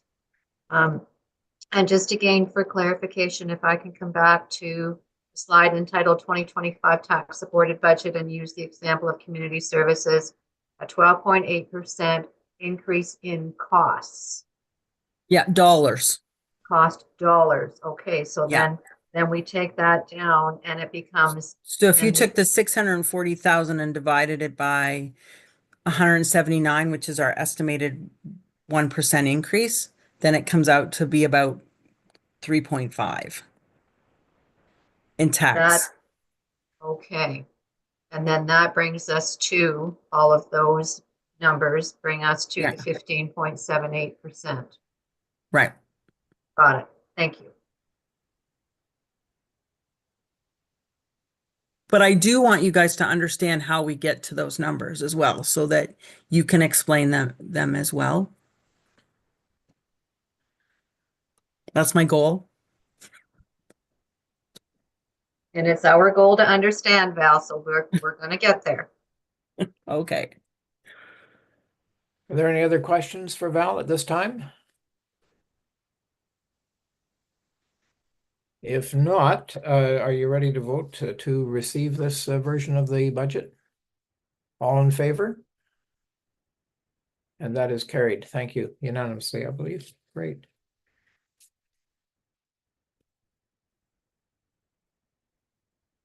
Okay, the next thing on our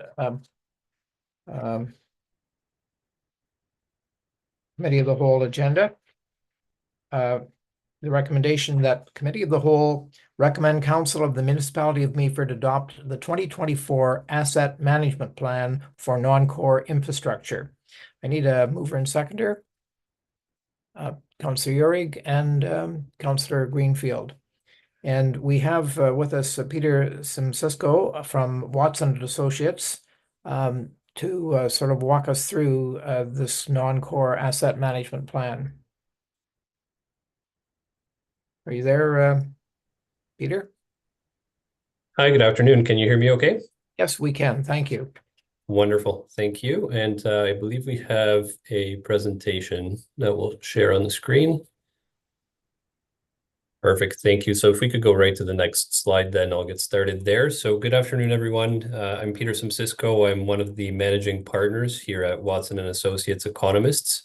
And the municipality retained our firm to assist with the development of an asset management plan for the municipality's non-core assets. And it's certainly my pleasure to be joining you this afternoon, at least virtually, to present an overview of that asset management plan. So there are three main objectives of the report that's in front of council today. Firstly, that is ensuring that the municipality is compliant with the requirements of Ontario Regulation 58817. Secondly, this document sets the groundwork for future discussions around the level of service that the municipality wants its assets to provide. And thirdly, the asset management plan identifies preliminary estimates of funding levels that would be required for the municipality to sustain its assets and the services that they support over the long run. If we can go to the next slide, please. And so to provide some legislative context before we get into the plan itself, Ontario Regulation 58817 was filed in December of 2017. That was done under the Infrastructure for Jobs and Prosperity Act. And the regulation sets out a number of requirements pertaining to municipal asset management plans. And those requirements have come into effect in a phased manner, and that's illustrated with the timeline on the slide here. As of today, municipalities are required to have in place an asset management plan that includes all of the municipality's assets.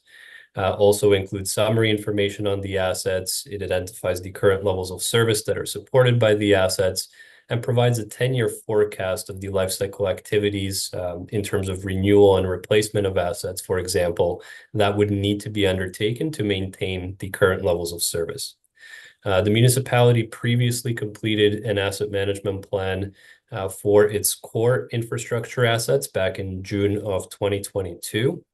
And just on a side note, the core infrastructure assets as defined under the regulation include roads, bridges, and then any assets related to the provision of water, wastewater, and stormwater infrastructure. And so again, those core assets were covered off in the 2022 asset management plan. And the report that's in front of council today extends the municipality's asset management plan to all assets. And then looking ahead, by July 1st of this year, municipalities will need to further build out their asset management plans to look at proposed levels of service and then to have a plan for working towards those stated level of service targets. And that next phase of the asset management plan will also need to include a detailed financial strategy, which will consider what sources of funding are available to a municipality to pay for these life cycle needs of assets and to address any funding gaps that may currently exist. We can go to the next slide, please. So on the next slide here, we have a summary of the municipality's assets that are included in the scope of the asset management plan that's in front of council today. This non-core asset management plan covers 3 broad asset classes, which include facilities. This is an asset class that covers 45 facility assets, including administrative facilities, community centers and halls, heritage buildings, various public works facilities, the Meaford Fire Hall, as well as several auxiliary structures. I would note that water and wastewater facilities are considered core assets under the regulation, and so accordingly, those were included in the municipality's 2022 asset management plan for core assets. Fleet and equipment is the next asset class, and this covers various vehicles and machinery, as well as a wide range of equipment supporting the provision of municipal services. And then the third asset class covers road-related assets that generally enable the movement of people and goods throughout the municipality, including sidewalks, guide rails, non-structural culverts, streetlights, and street signs. The current replacement cost of all of these non-core infrastructure assets has been estimated at close to $104 million, with the largest share of that, or about 56%, being related to facilities. And just to put that in some context, that represents close to $18,000 of infrastructure per dwelling. So certainly a significant amount of investment. It is important to also note that the asset inventory underlying this particular asset management plan includes what we would say are the municipality's base non-core assets.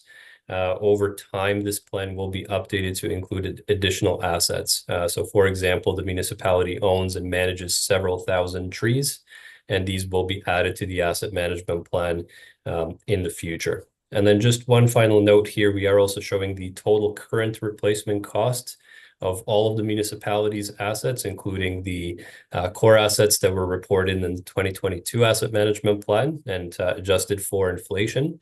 And the total replacement cost of all of the municipality's assets at this point is estimated at approximately $785 million, which translates into approximately $135,000 per dwelling.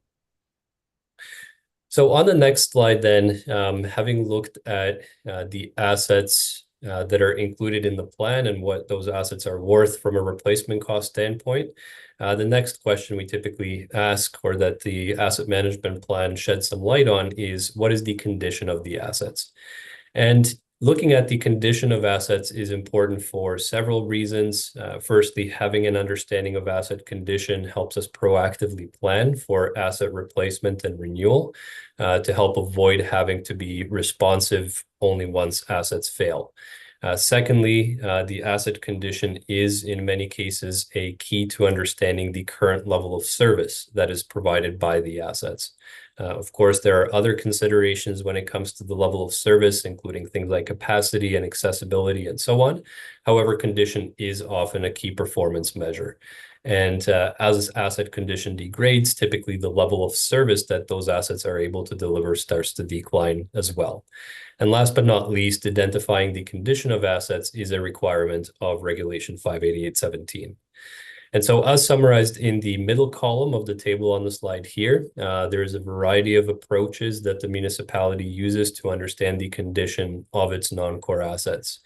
The municipality previously completed formal condition assessments of over 3/4 of its facilities back in 2016 to 2018 timeframe.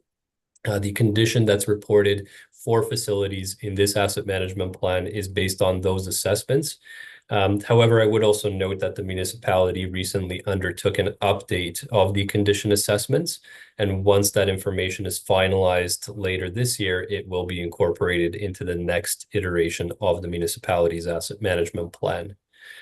Then for fleet and equipment assets, those have not been formally assessed, and so for these assets, an age-based condition rating has been assigned.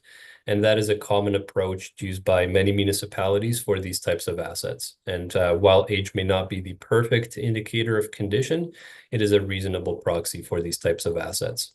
However, we've also noted that to further improve the data quality, the municipality should consider assigning condition ratings to fleet and equipment assets in the future based on factors such as observed condition and reliability. And then finally, within the roads-related asset class, the municipality formally assesses the condition of sidewalks. I believe that's every 3 years, yes, as noted on the slide. And as the street signs get tested regularly for reflectivity, and then the municipality also rates the condition of culverts and guide rails on a regular basis. And then finally, for streetlights, similar to fleet and equipment, an age-based condition rating has been assigned to each asset, similar again to fleet and equipment. We can go to the next slide then. So based on the formal condition assessments completed in 2016 to 2018, and also supplementing that with facility level condition ratings that were assigned by staff for facilities that were not part of that previous condition assessment, the vast majority of the municipality's facilities are in a good overall condition rating, although we do see towards the right-hand side of the graph here that there are a couple of facilities that are rated or that were rated at the time of the last condition assessments as being in a very poor condition. Those were 2 washroom facilities at parks.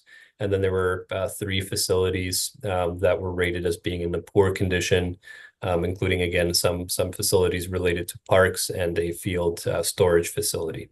As I noted earlier, the municipality is currently undertaking an update of the building condition assessments. Again, that's due to be completed later in 2025. And the results of those updated building condition assessments will be utilized to inform the condition ratings of facilities in the next iteration of this asset management plan. And then on the next slide, just same information presented a little bit differently in terms of the current condition profile of the municipality's facilities. On the slide here, we see a breakdown of the facility condition by facility category. So again, showing what percentage of the replacement value of facilities within each category is in each condition state. And as we see towards the top right, again, the 2 building categories, or 3 building categories rather, that have some assets in the very poor condition are some auxiliary structures, some of the community center assets, as well as some storage facilities under the public works category as well. On the next slide, we have an illustration of the municipality's fleet and equipment assets by condition state. As I mentioned earlier, the condition of these assets is rated based on the percentage of useful life that has been consumed. And what we can see here is that a majority of the municipality's fleet and equipment assets, about 76% by replacement cost, are rated as fair or better because these assets haven't yet reached their expected useful life.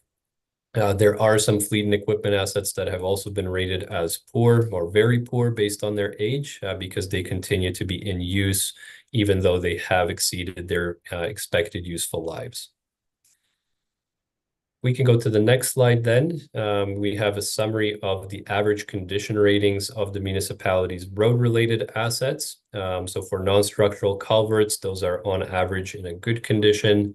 Guide rails are on average in a fair condition.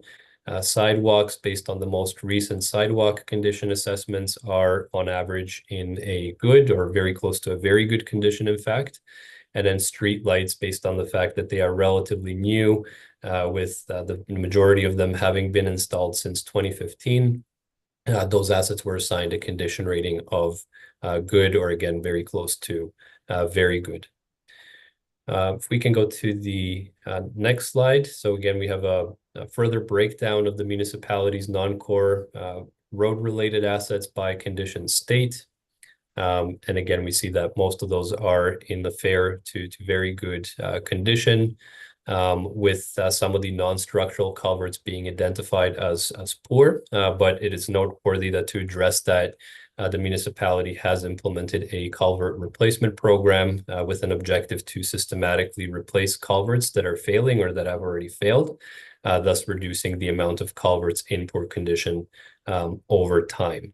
I would note that the road signs are not, or street signs are not included in this breakdown. That's because those don't get a true condition rating per se, but they do get assessed for reflectivity on an annual basis, I believe it is, and they are assigned a simple fail pass score and then replaced as needed based on those periodic assessments. We can go to the next slide then. So the next question then is, given the current condition as well as the age profile of the municipality's assets, what life cycle activities need to be planned for over the next 10 years, and what are the associated costs? And so in the table on the slide here, within the last column, we have a summary of the approaches that have been taken to developing the 10-year capital expenditure forecast that's presented in this asset management plan. So firstly, for facilities, the forecast was informed by condition assessments and the recommendations coming out of those condition assessments where available.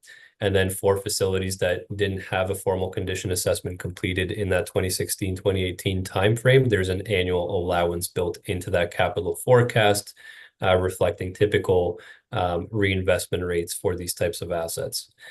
For vehicles and equipment, the 10-year forecast was developed by estimating the year of replacement based on the age and expected useful life of each individual vehicle or piece of equipment. And then finally, for road-related assets, the 10-year capital expenditure forecast includes annual allowances based on the average annual life cycle cost of the assets. So more specifically, estimating the amount of annual renewal or replacement based on the replacement cost of each asset divided by its respective useful life. And then additionally, the middle column of the table summarizes the approaches that were taken to estimate the average annual life cycle cost for each major asset class as well. So on the next slide then, we should see a graph that illustrates that 10-year capital expenditure forecast by asset class.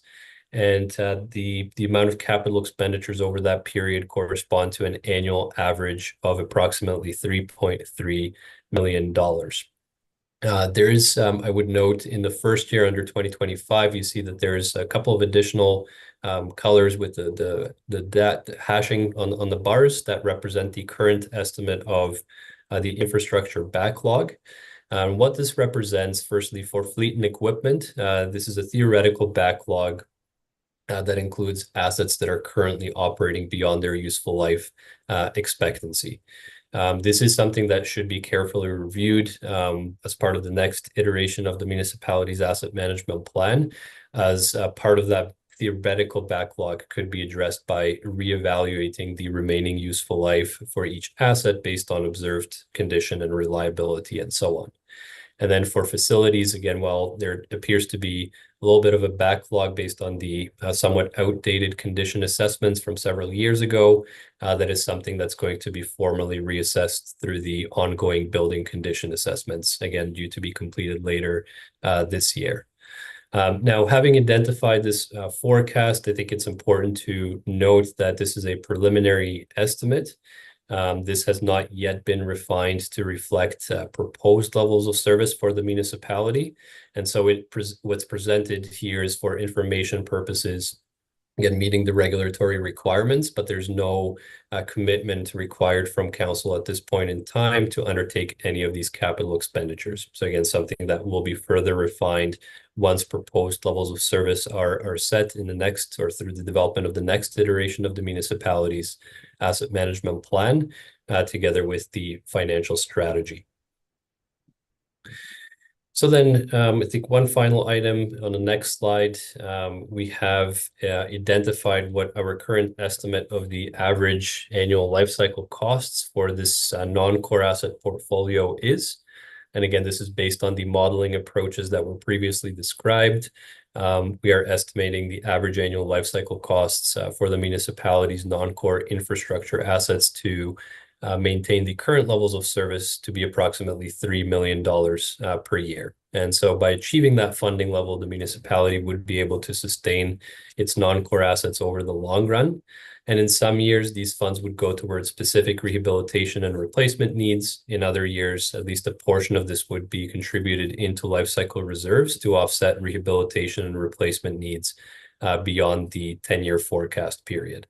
I would also note here that this long-run funding target is somewhat lower than the 3.3 million average annual spend over the next 10 years, which indicates that based on where the municipality's assets currently are in their respective life cycles, the municipality may be facing a period of elevated investment needs over the next 10 years. And that again is partially attributed to the presence of a backlog. So some assets that are currently operating beyond their theoretical, at least useful life expectancy, something that will be further reviewed and refined through the next phase of this asset management plan. And so then finally on the last slide, just a summary of the next steps. So we are asking council to consider approval of the asset management plan for non-core infrastructure assets. Once that document is approved, we will be submitting a final version of it to the municipality so that that can be posted on the municipality's website and will bring the municipality into full compliance with the current requirements of Regulation 58817. And so that concludes the presentation. I would be happy to answer any questions that council might have. Councillor Yorick. Thank you, Mr. Mayor, and thank you for the presentation. Very in-depth, to say the least. It was very good. So I have a question that, so facilities takes up 58%. Does it only take into account physical degradation? For example, we said at the start of this meeting, we anticipate over the next few years, we could have potential growth of like 1,500 to 3,000 units. So does this does the reporting take into consideration the necessary growth we're going to have for facilities? The reason I say that is, I mean, should we be taking that into account as well? Because if we are going to need a lot of the fleet will roll over or will be increased slightly as required, but facilities, we may need more staffing, we may need more space. And if we got a report that literally says we have X now and there's enough expansion space in there to kind of offset that. So that's one question I have. Yes, thank you for the question. So this asset management plan is certainly just looking at the existing assets, and it's strictly looking at kind of physical condition where that information is available. I think to your point, it is important to look at other elements of level of service in terms of capacity. In particular, I think as a municipality grows, we do understand that there is going to be a need to expand certain facilities to maintain levels of service as the community grows. And so that's something that should be addressed through the next phase of the municipality's asset management planning, where you're going to be setting levels of service targets, and then that growth should be taken into account at that point as well. So looking at, in light of proposed levels of service, how will those be affected by continued growth within the community? Because in some cases, if we just maintain the existing facilities portfolio on a per capita basis, that level of service may in fact decline over time, right? And so when setting proposed levels of service, as municipalities are required to do later this year, that growth aspect should certainly be taken into account. And then certainly also within the financial strategy, which again is part of that final phase of the asset management plan to be done later this year, understanding that that portfolio of assets is going to potentially grow and expand, even though the initial expansion in some cases may be funded through mechanisms such as development charges. Once that asset is in place, it becomes the municipality's responsibility to fund the life cycle needs of that asset moving forward. And so that expanded asset portfolio should be taken into account in setting funding targets for the end of the forecast period as well. Thank you. That's what I kind of anticipated. May I ask one more, Mr. Mayor? Okay. So on page 3.7 of your report, there's a facilities table in there, 3-2, and it talks about the life cycle expenditure forecast. So I'm just wondering, for example, some really jump out in years 28, 29, 31, 34. So if I take year 2028 as an example, community centers is like $26,000 annually. And then 2028, there's a $2.7 million increase. And I'm just wondering what that constitutes. Is that a replacement of one of our community centers or major work? Just not sure how there's such a deviation.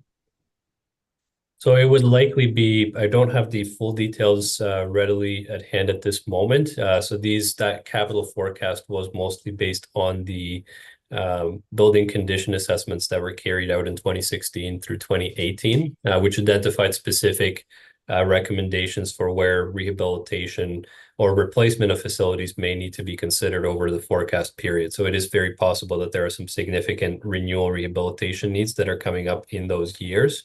But again, that expenditure forecast in particular for facilities is going to be superseded by what's going to come out of the building condition assessments that are currently underway, which are going to paint a much more up-to-date picture as to what's expected in terms of life cycle renewal and replacement for facilities over the next 10 years and potentially beyond.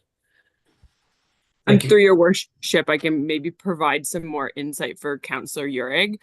I'm pretty sure that dollar amount is related to our ice surface, and it is expected, as Peter has identified, and we'll have more or better information with the updated BCAs, but it is expected that you see those larger amounts when there is some type of rehabilitation or replacement of pieces of our facilities. But right now, unless a facility has reached end of life, and I don't think there's anything really identified in the short term, if I remember correctly, most of it is just rehab. If you're seeing those bigger amounts, it's just a larger rehab that's needed on the facility. Thank you, Dory. Deputy Mayor Keaveney. Thank you, Mayor Kantner, and thank you, Mr. Simsisco, for your presentation. And I just wanted to ask a couple questions in relation to fleet. Can you share with us how our leasing program is factored into your evaluations in relation to our fleet, for one? So if I could ask you to repeat the question, I didn't catch the first part. We lease a number of our vehicles. So I'm just wondering how the leasing aspect fits into your evaluation of assets in terms of our existing fleet. Do you factor that in, or do you just look at the fleet that we actually own? I see that. Very good question. I believe that the plan, so typically these plans cover assets that are owned by a municipality. I can take that away and just confirm that the information presented here does just include the assets that are owned by the municipality. So to the extent assets are leased The leasing is typically financed through operating budgets, and so we're not considering that within the capital forecast requirements of the asset management plan. But again, something I'd be happy to follow up on just to confirm that after the meeting. I very much appreciate that, Peter. And if I may, Mayor Kettner, just one second question.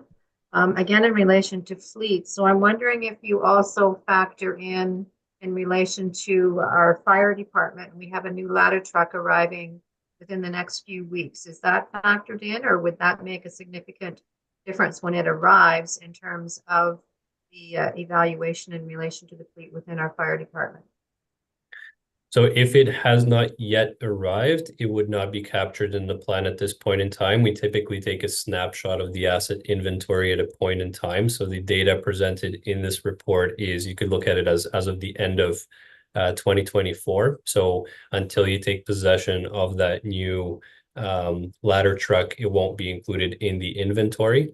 So that may change things. If it's replacing an existing vehicle that's maybe currently reported as being well beyond its useful life and shown as being in a poor condition, for example, in the asset management plan, as soon as that's replaced, the inventory will certainly show an improvement in the average condition as a result of that. So it wouldn't be in the plan at this point in time, but can be incorporated once it becomes part of the inventory. Any further discussion? Well, thank you very much, Peter. It's it's complicated, but it's also critical that we get on top of it. So one more. We should vote on receiving that. So all in favor? That is carried. Thank you very much. One last item here, that's a memo on delegated authority. Do we need to vote on that, or just we've all seen it? No, you don't need to vote. No. Okay.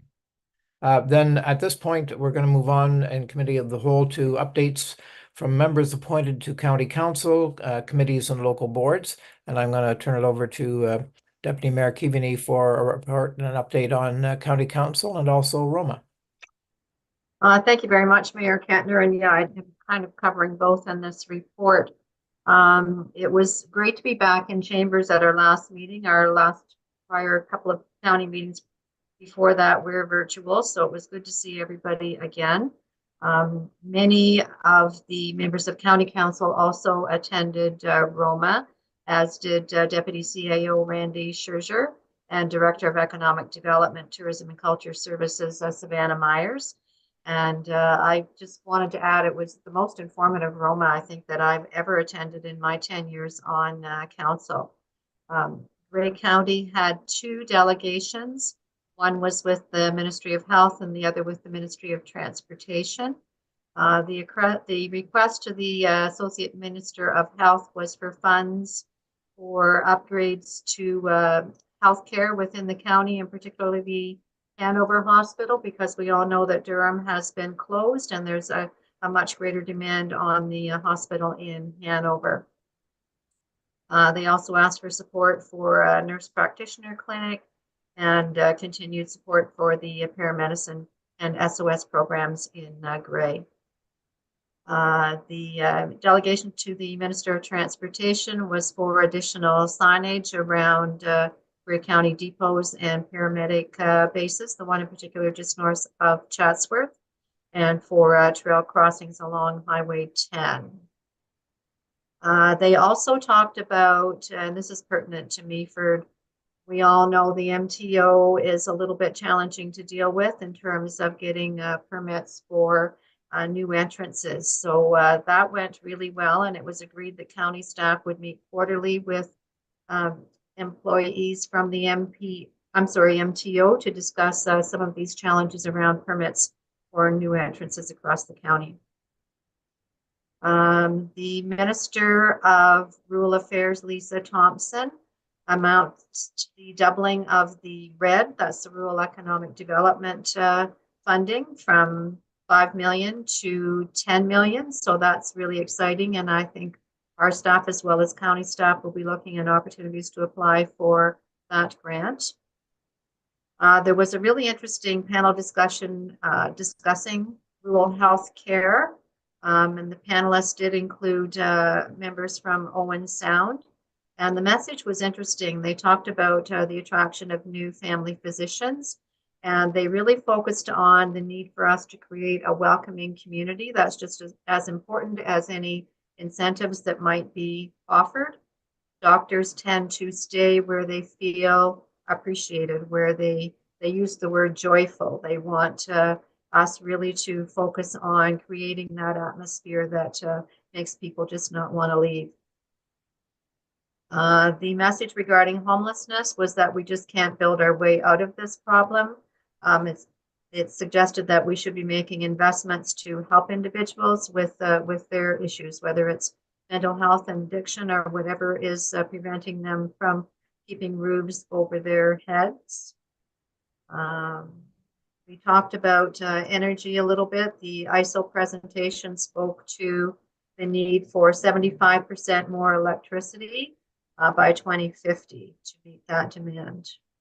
Coming back to County Council last Thursday, we heard a wonderful presentation from James Goniak, Chief Operating Officer at Bruce Power, and he spoke to the schedule of upgrades to the reactors at BP. 30% of Ontario's power is produced at the Bruce, and they also export another 30%.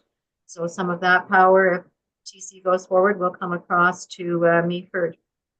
Their ability to produce isotopes is almost limitless. Lutetium, which is being produced at the Bruce, is used to battle prostate cancer. The first treatment was given in London to a gentleman from Dundalk, so that's pretty close to home. Reactor upgrades to units 1, 2, and 6 are complete. 3 is nearly done. Number 4 begins February 1st. Unit 5 is slated for October 1st, 2026. 7 in 2028, and work on Unit 8 commences in 2030.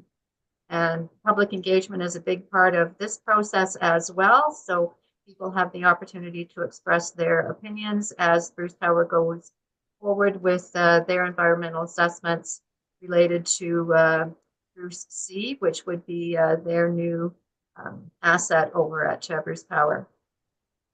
Past Warden Brian Milne was presented with a lovely recognition by COO Skoniak for his leadership and support to Bruce Power during his term as warden.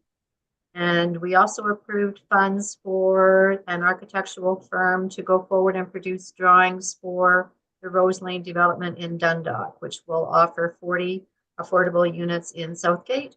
And if all goes well, this project will qualify for 75% construction costs from the CMHC through a new program that they have there. So over to you, Mr. Mayor, if you want to add anything to that.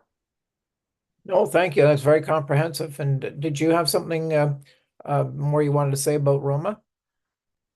Or that's all incorporated there? Yeah, I think that's the overview that I would share for now. If anybody's any questions, happy to answer. And I think everybody was there. So, okay. Are there any other boards or committees reports? Yeah, Councillor Urick. Yes, thank you, Mr. Mayor. The Grace Harbor Conservation Authority Board met on January 22nd for its AGM and first GSEA board meeting of 2025. The AGM started with a presentation by author and photographer Mark Zielinski for his forthcoming 10th book, Niagara Escarpment: Land Between Waters.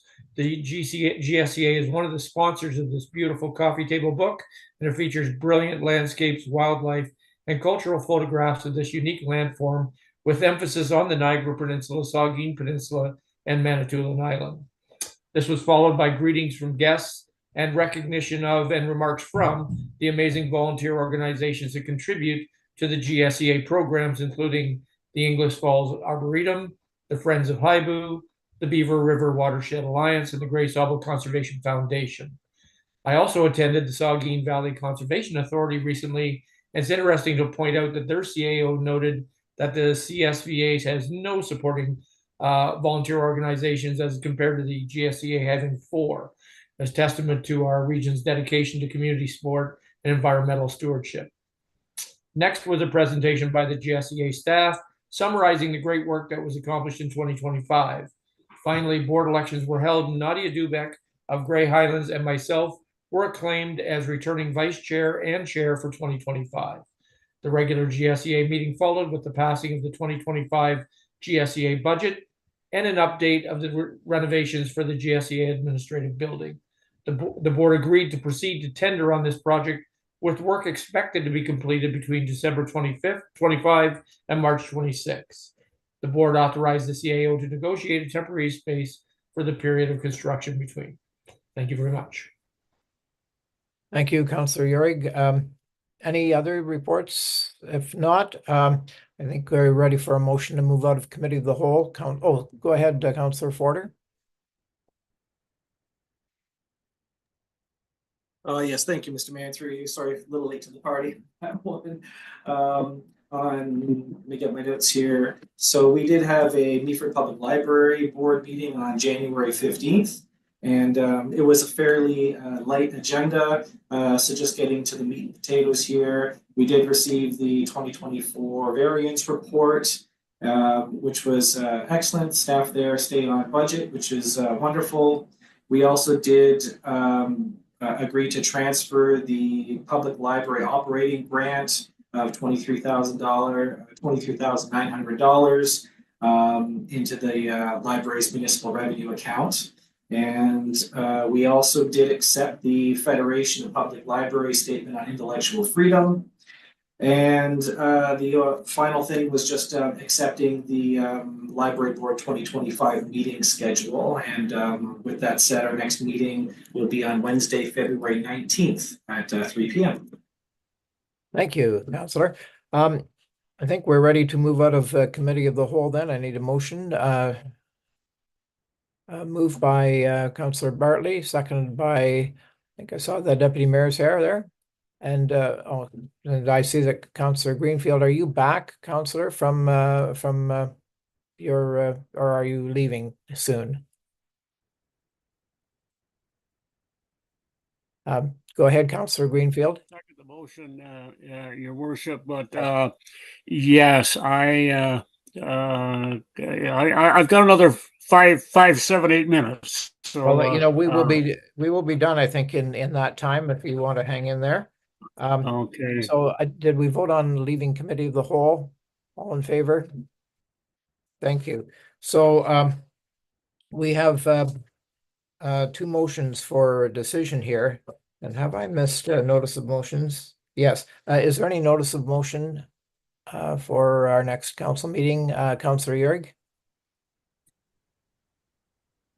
Yes, thank you, Mr. Mayor. I'd like to move, I would present a notice of motion that I'm going to request a staff report on what it was, ironically, considering what we're doing right now, on what it would take to provide virtual participation in meetings moving forward, whether in municipal meetings, whether it be council or whether it be advisory committees.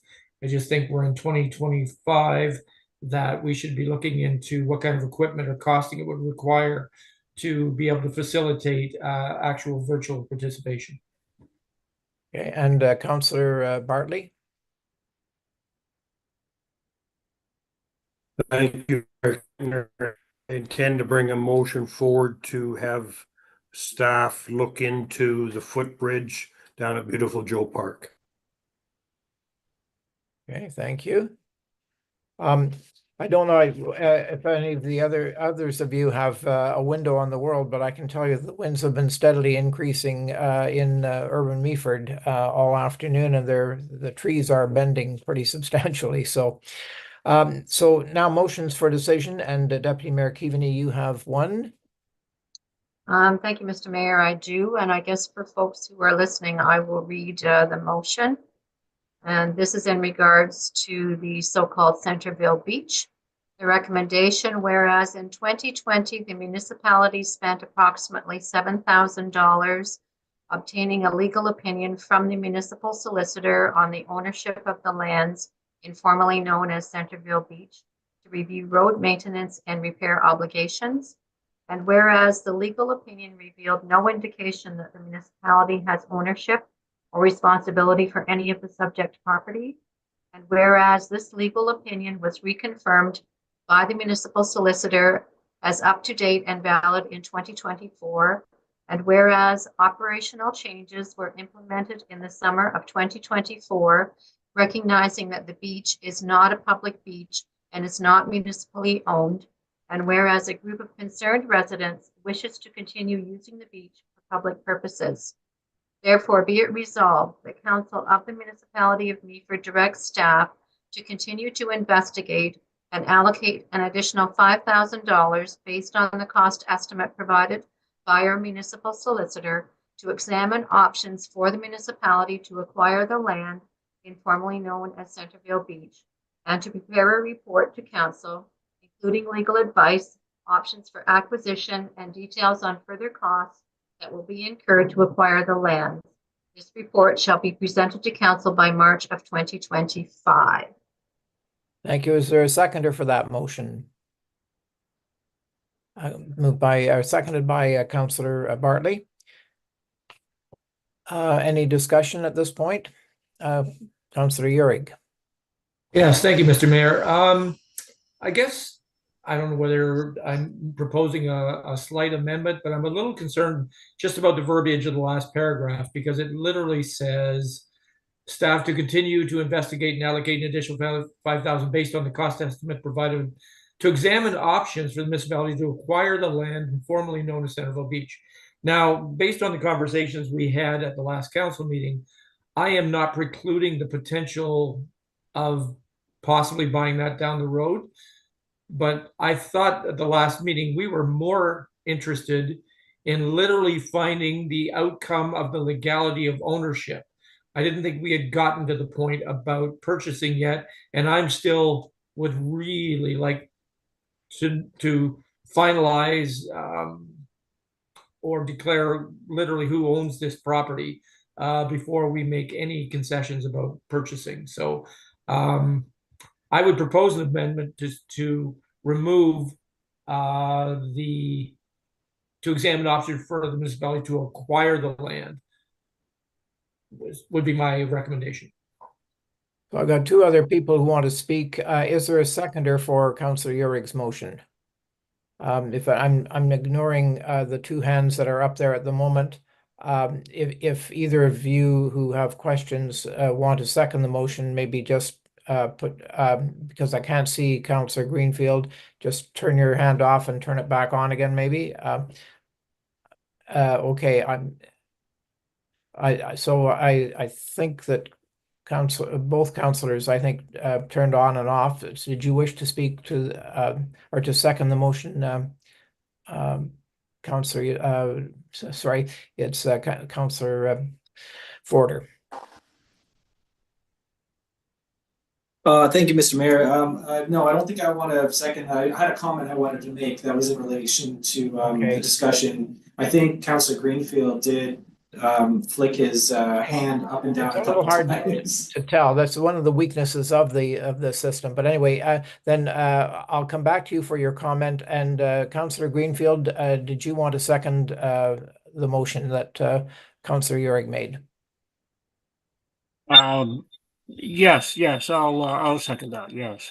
Okay. So but I would, if I may make a comment, while I have the floor. Okay. Yeah. Yes. I have been very interested in this situation. I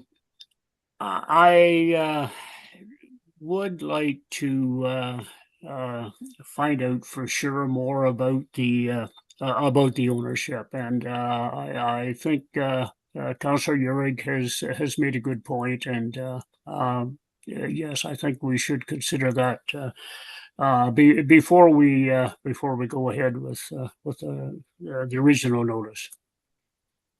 Okay, so and then I think that Councillor Forder is next, and then Councillor Bartley.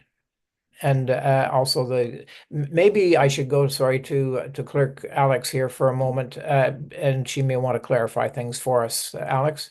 Thank you, Mr. Mayor. I didn't catch the amendment from Councillor Urig. So when there's an amendment to the main motion on the floor, we do have to deal with that first. So I didn't catch what the amendment was, and then council does need to vote on the amendment if it, or should, I think it would be easier if everyone says their comments first before we deal with an amendment. It might be easier that way, or we can go back to the amendment. I just need to hear what it was. I think for one thing, Councillor Greenfield has seconded the amendment, and he has to leave to because of the storm situation. So I think we should, debate the amendment at this point. So And what? if I again, Councillor Urig? Yeah, I was gonna say, if I can clarify that, it was just to remove the verbiage that insinuated that we were actually looking to examine options for the municipality to acquire the land. I definitely wanted to spend the funds to find the legal advice regarding who actually has actual ownership, but I'm a little concerned right now about spending more money looking into purchasing the land until we know who the ownership is and what they might want to do with it. If I could, Mr. Mayor, my question to that would be, why would council want to spend the money on just finding out ownership if we didn't want to acquire the lands? Because we have a public dispute between two owners who are basically approaching us for assistance on this, and we can't offer assistance on it without legal. I'm very content to sit back and wait till the two legal parties get together and come up with a final resolution, but we're kind of being asked in the middle to weigh in because we had once upon a time kind of involved ourselves because we did have signage down there. So I think we are quasi involved in this because we were, and we then put up signs saying we weren't. So it's muddy. But I would like to know what the legal outcome of this is before entertaining any thoughts of purchase, because whoever ends up owning it might have different ideas of whether they want to even sell it. We have people in line to speak to this, but I wonder if we should go back to Deputy Mayor Keaveney and she may want to explain why this the last paragraph of her motion adds acquiring the property. Is that okay with you? Absolutely, Mr. Mayor, thank you. I think if we come back to Councillor Greenfield, who said it best at our last meeting, that it really isn't up to us to settle this dispute. This is between the two, the residents of the area, and some of them have done some work to establish their own thoughts about ownership. So I'm not sure it's up to us to get in the middle of that's for the lawyers of the individuals around Centerville Beach to figure out.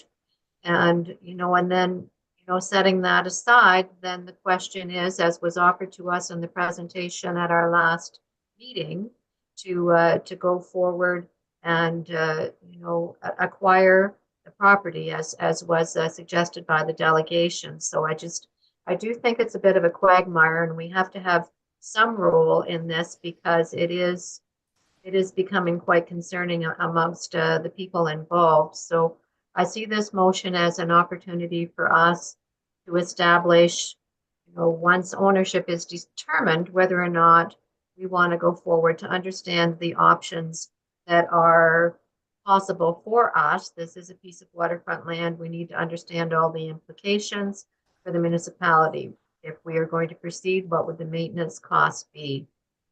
What options, would there be for parking and so on? Do we need to get involved in that?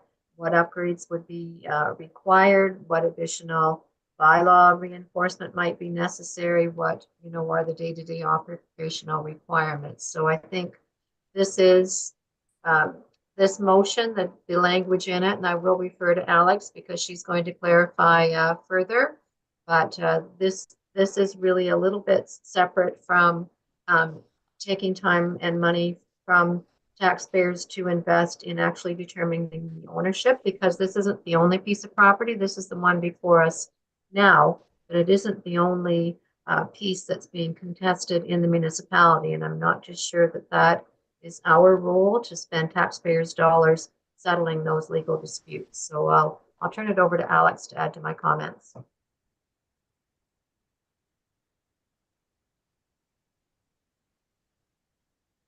Thank you, Mr. Mayor. Through you, I'll let the other councilors continue the discussion, and then if there's further questions, I'll just defer to the other councilors for now. Thank you. And so Mr. Mayor, just so I can respond to that. So I think the Deputy Mayor's points are apt and accurate. Why are we spending money on a private dispute? So I would even come into question the motion in general, because why are we spending $5,000 on a solicitor if it comes to a decision that one of the participants does not even want to sell the product to us? We would have spent $5,000 to find out that it wasn't for sale. Okay, you made your point. I'm going to go on to Councillor Forder and then Councillor Bartley. Thank you, Mr. Mayor, and through you, very good conversation relating to this issue that's important to a lot of people. In my opinion, we shouldn't be spending any money on this at this point in time. The municipality can't get involved in buying the property until the ownership is fully settled. If two parties believe they own the same lot of property, this dispute is typically resolved through the civil court system, and they can even be heard at the Superior Court of Justice, which has jurisdiction over property and land ownership disputes. So in my opinion, those parties need to sort that out. There needs to be a ruling through the civil court system. Once that ruling is made, then if that property owner is interested in having conversations with the municipality about the potential for acquiring that property for public use, then yes, we should explore it at that time. But I feel that we're putting the cart before the horse. We need to let that play itself out through the civil court system. Let the two parties figure it out. Once they figure it out, they can come to us, and then that's where the municipality can step in. So that's just my 2 cents. So I won't be voting in favor of this motion as it's read today. And here's the thing.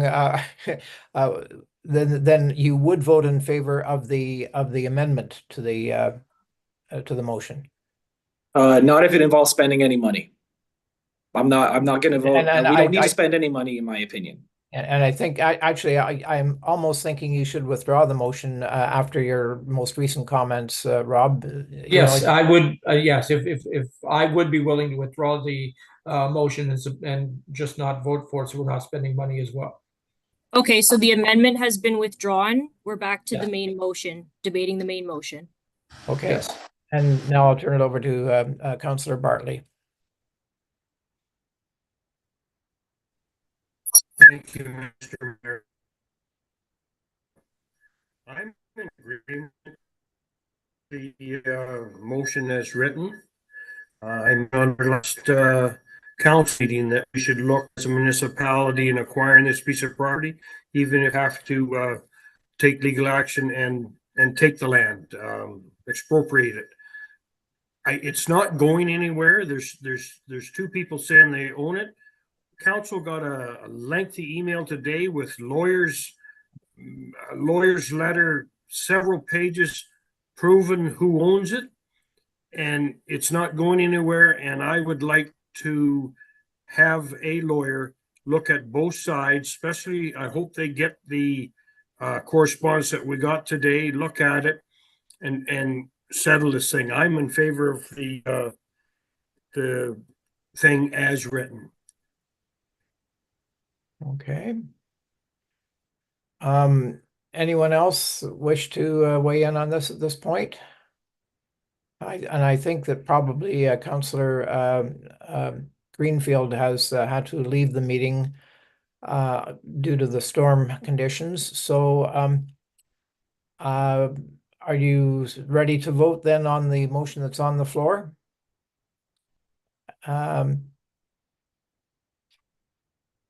I just, in the back of my mind, I believe that Deputy Mayor Keaveney is trying to demonstrate the ultimate in fairness here, but I don't think we should be trying to settle the dispute, really. What we're trying to do is keep options open, as we were asked by the delegation to acquire the property. And if I understood it, you know, we would have to weigh in, and this would have to be, you know, part of what we're asking for in this motion. We would incur additional costs if we tried to acquire the land while two other parties believe they own it. So it's a real murky situation. And but I think I'm going to call the question here as it stands, and I'm just going to read this paragraph that is what we're really voting on. Therefore, be it resolved that Council of the Municipality of Meaford direct staff to continue to investigate and allocate an additional $5,000 based on the cost estimate provided by the municipal solicitor to examine options for the municipality to acquire the land, informally known as Centerville Beach, and to prepare a report to Council, including legal advice, options for acquisition, and details on further costs that would be incurred to acquire the lands. The report to be presented to Council by March 2025. So I'm going to ask the question, all in favor? And I would say that it is defeated. We have a quorum, but I would say that was defeated. Mr. Mayor, if I may, I think there were 3 votes in favor. Oh, I beg your pardon. There's So only 5 of us present. okay, I was thinking in terms of 3 out of 7. Sorry, is Councillor Greenfield no longer? I don't believe he is. He told us earlier that he had to exit the meeting in order to assist his wife in getting home from through the storm. I think he had to actually take his tractor out and blow an area so that she could get out. Okay, then yeah, it was carried 3-2. Carried. Okay, I beg your pardon for the Harley is here. Oh, did you vote, Harley? Can you hear us, Harley?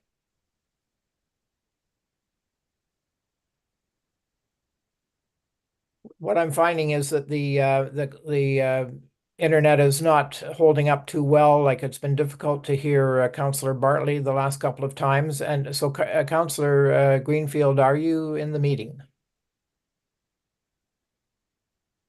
I see his name up. We weren't able to get video from him, and we are not getting audio at this time. So I'm going to defer here to Alex, our clerk. Can you help us here, Alex? I just don't know why we can't hear from Councillor Greenfield to see if he was in the room and voting. We did not see his vote. I did see his hand up there briefly. Just give me 1 second to touch base with Ted. Okay, thank you. Remote meetings and like this are you know, a lifesaver in a situation like what we have, but this is an example of it being difficult. So I see a hand up from Councillor Greenfield, and I'm assuming then that was your vote. I am still here, Your Worship. I voted with against the notice of motion. Okay. So your hand was down, so you did not vote in favor. So that means we had a tie 3-3, so the motion is defeated. Oh, I thank you for your expertise, Alex. That makes things a lot easier. We have another motion here, and I'm going to call on Councillor Forder to introduce his motion. Yes, Mr. Mayor, thank you. And through you, recommendation, whereas food trucks and refreshment vehicles contribute to local tourism, economic development, and community vibrancy in the municipality of Meaford. And whereas the current policies, bylaws, and bidding processes for food trucks and refreshment vehicles require review to align with best practices and community needs. And whereas a fair, transparent, and efficient bidding process is essential for supporting food truck operators and the municipality's strategic goals. Therefore, be it resolved that Council of the Municipality of Meaford direct staff to prepare a report with a revised schedule for food trucks and licensing refreshment vehicles to be presented to Council by the end of March 2025, and that an additional report be presented to Council at a later date with options for a bidding process. Can I have a seconder for Councillor Forder's report or motion? Thank you, Councillor Yorick. Any discussion on this? I'm more than happy to call this vote because I think this is very important. All in favor? Thank you. And that was unanimous, I believe. We now have to adopt minutes. Recommendation be it resolved that Council of the Municipality of Meaford hereby adopt the minutes of the council meetings held on January 13, 2025, and the closed meeting held on January 13, 2025. Mover and a seconder. Councillor Forder and Deputy Mayor. All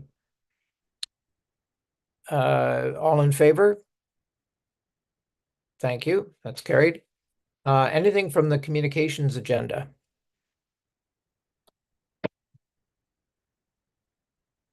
In the correspondent list? Seeing none, I think we're ready to adjourn this part of the meeting. We are going to go into a closed session shortly. And I think I'd better move us into that, but I'm going to suggest that we take a 5-minute break before we resume our meeting. So the recommendation is... Mr. Mayor, sorry to interrupt you. Oh, go ahead. We do need to add another staff member to the closed session, the Manager of Environmental Services. So if you could just add that into the resolution, please. All right.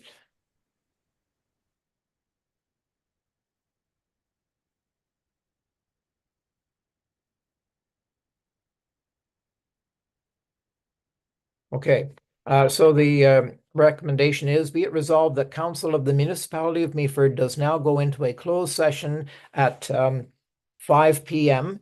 With the Director of Community Services and Human Resources, the Treasurer, Director of Financial Services, Manager Planning Services, Jim McIntosh and Matt Hodgson, Municipal Solicitors and Acting Clerk, along with the Director of Environmental Services in attendance to discuss the receiving of advice that is subject to solicitor-client privilege specifically related to Johnny B's, and B, personal matters about identifiable individuals, including municipal or local board employees, specifically relating to recruitment of a CAO. So I'll ask for a mover and seconder. Councillor Forder and Councillor Yorick. And I'm going to suggest we have to enter at least one more person here, that we take a 5-minute recess at this point. And when we come back, we will be in closed session and we will report out following that closed session. Someone has a question? Okay, then I'm going to suggest that we take a 5-minute recess at this point and resume at about 6 minutes after 5.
Hello, the two of you, you're actually supposed to leave this meeting and go to the other link that was sent out by the acting clerk earlier today.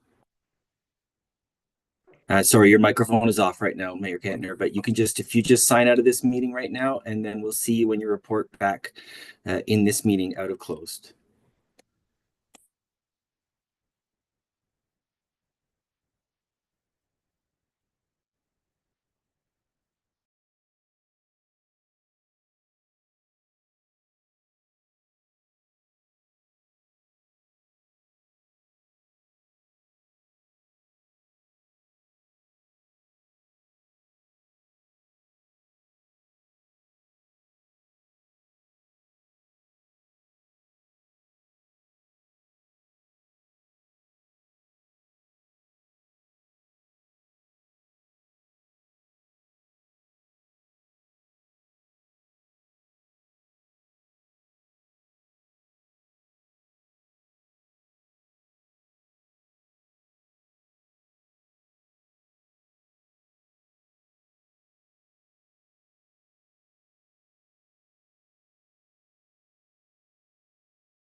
Hi, everyone. It's Derek here. I think we're just waiting for the mayor to come back to report out. Councillor Bartley, I'm trying to promote you to a panelist, but you keep denying that. I think you need to be on. Oh, I see you twice now. So I'm going to just keep trying, but I think you need to be on camera to be part of the report out. So I'll keep trying to promote you to a panelist, but I see you on here twice.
I just got word that the acting clerk and the mayor are on their way.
Ross will be joining us shortly.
Okay, Mr. Mayor, are you there? I am, and I apologize to everyone for taking so long to get here. So Sorry. we have the reporting out up on the screen for you. Yep, okay. So, You I just think- have to read it. yeah, what I'm saying is, what's my cue? How will I know when I'm? Go ahead. We're live right now. Oh, I'm sorry. Okay. Council met in closed session to discuss A, the receiving of advice that is subject to solicitor-client privilege, specifically related to Johnny B's with the Director of Community Services and Human Resources, Treasurer, Director of Financial Services, Manager Planning Services, Manager Environmental Services, and Jim McIntosh, Municipal Solicitor, as well as the acting clerk in attendance. And B, personal matters about identifiable individuals, including municipal or local board employees, specifically relating to the recruitment of a CAO with the Director of Community Services and Human Resources, Treasurer/Director of Financial Services, and acting clerk in attendance. Direction was given to the municipal solicitor with regards to a legal matter, and direction was given to staff with regards to CAO recruitment. And with that, we're wrapping up a rather long session this afternoon, and thank you for joining us.